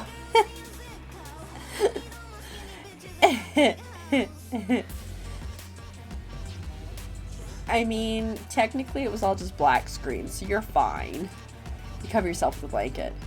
Oh god, a severed arm crawls its way through the doorway, leaving a trail of blood in its wake. No, we've walked right into a scene from a horror film. As soon as people have sex, they die. Not when I'm around. Oh my god, she looks so angry. Huntress procures a hatchet from out of nowhere. Was that in bed with you guys? The wriggling torsos of Dwight and Claudette follow their chopped up limbs. Slowly the pieces of their bodies start to pull themselves back together again. No way. WTF indeed, my friend. You thought this island would let us die permanently? Haven't you ever played Dead by Daylight? Come on, we have to get to the final scene. I mean, decision. Fingers crossed we're still doing alright. Claudette and Dwight lead you and Huntress back to the empty beach. You both bask in the glory of being freshly laid. That sounds terrible, doesn't it? Like some sort of laundry detergent? Freshly laid. Actually, maybe that's good. I'll get my agent to start circulating that. The island is strangely quiet. No sarcastic remarks disguising a broken young woman from Spirit. No strange wide-eyed stare from the socially awkward Wraith. No threats of imminent violence from Trapper, right? Pretty ew. Even Claudette and Dwight are tight-lipped. They seem almost zombified. Last day, you beautiful piece of meat. You've done so well. We're almost at the finish line. You didn't think I brought you all this way without a plan, did you? What kind of sinister body of salt water do you think I am? I'm about to die, aren't I? A whoosh of dark energy surrounds you, and you disappear as quickly as it came. The island noises begin to return. Birds chirp in their trees, the grass rustles in the light breeze, and oh look, the other killers are all at the fire pit to watch the final ceremony. I can't wait any longer. The pomp and circumstance is agonizing. Is she gonna kill me? You're telling me. Stick to the script, Claudette. Okay, so Huntress, how do you feel about the newcomer? Are they everything your murderous little heart has ever longed for? Fingers crossed, we are. Huntress stares you down for an agonizing moment. She steps towards you. My dear, I think that this is true love. Come with me to the Red Forest. Let's hunt the woods together and have a family bursting with babies. We'll raise them as fierce warriors who can defend their love and home.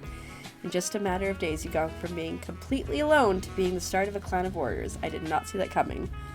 Wraith starts a slow clap. No one joins in. Typical. Whatever. Love is a concept made up by a greeting card industry. I'm out of here. Spirit floats back to her lighthouse. Look behind you. It's Trapper. Huntress, you bested me. He turns to you and offers his leathery hand for a handshake. Congratulations, Keeper. I don't shake hands with losers. Trapper's eyebrows shoot up, and then he smiles. Did not see that one coming.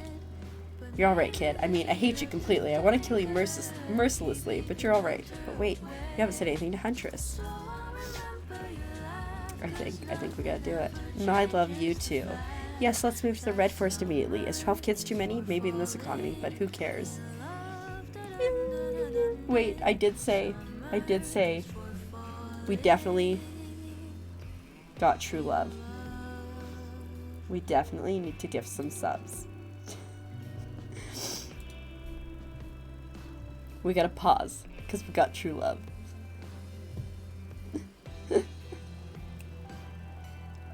There we go. There we go. Hey look, Nat Cat, you got one! Oh, right, I forgot that this is gonna go on for a minute. Yay, we got true love, guys! It's so exciting! Yasha, Nat Cat, Akar, Azurite! You did not have to do that as well. Rider Zero Blonde Duet, Arnemedia, Tracer, L, Random Planet, and Sale. Great people! You're welcome, Blonde Duet. Oh, thank you. In this case, Thick Thighs did save lives. I'm gonna wait until those alerts stop before I keep reading. I found love! Amazing! This is the most annoying sound when you have to hear it multiple times over.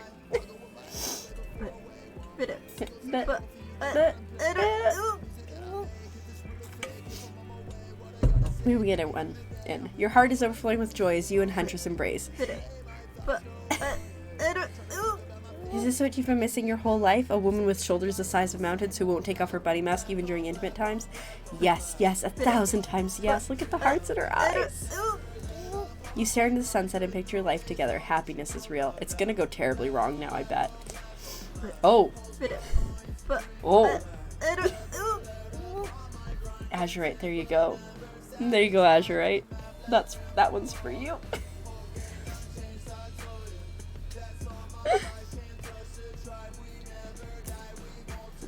That's, yeah. Huntress lifts her mask and you finally lay your eyes on her breathtaking natural beauty. You know, the cabin I grew up in doesn't have the amenities my luxurious new beach house has, right? I'm used to living as a beast, bathing in the river, running wild through the bushes. While telling you this, Huntress has left her bathing suit behind and entered into the jungle. You haven't lived until you've been one with nature. Rawr. You chase hunters into the woods, leaving your own bathing suit behind. The end. We got love. We found love in a hopeless place. Yay, I didn't get friend zoned. That's amazing. Oh my goodness.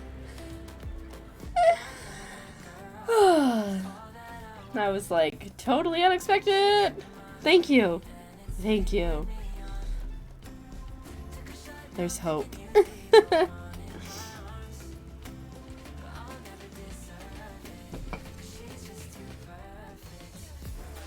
And thanks again for the gifted subs, Azure. You did not need to do that. I super appreciate it.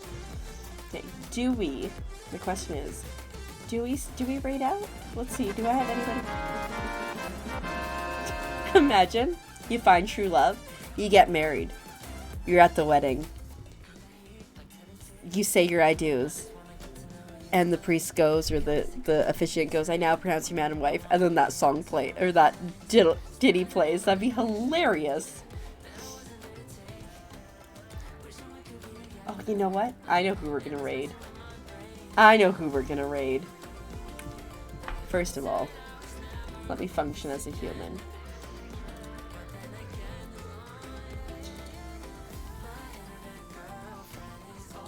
Okay. I am so excited that we won. Take notes. Right? But just like imagine like and now pronounce you man and wife. Do do do do do do do do do. It'd be so funny. Okay. What we're gonna do is what is that? Oh, is somebody taking notes? That's so cute. Alright. You both will have some lucky partners in your life that get to deal with that. Alright, I think what we're gonna do is we're gonna go bug Loverish. Because I haven't raided for a while because I've just been so tired, or I've been playing like really emotionally kind of draining games. But I think we're gonna go raid out to bother Loverish for a bit. Thanks everyone for being here. I had so much fun. I'm glad I found true love this time around with them thick thighs. And I hope everyone has an amazing, wonderful night. Thank you everyone for being here. Thank you for the raids, the hanging out, just the gifted subs. Thank you so much for everything. I hope everyone has an amazing evening. I don't know what my schedule is going to be this week because a friend of mine that I used to work with is coming out for 2 days, and then I have a wedding to go to on Saturday. Something tells me they won't play that victory song after their I do's, but I'll keep you posted if they do. So it might be like next Monday before I manage to stream again. We shall see. I don't know, but I'll see you in the next one. Bye.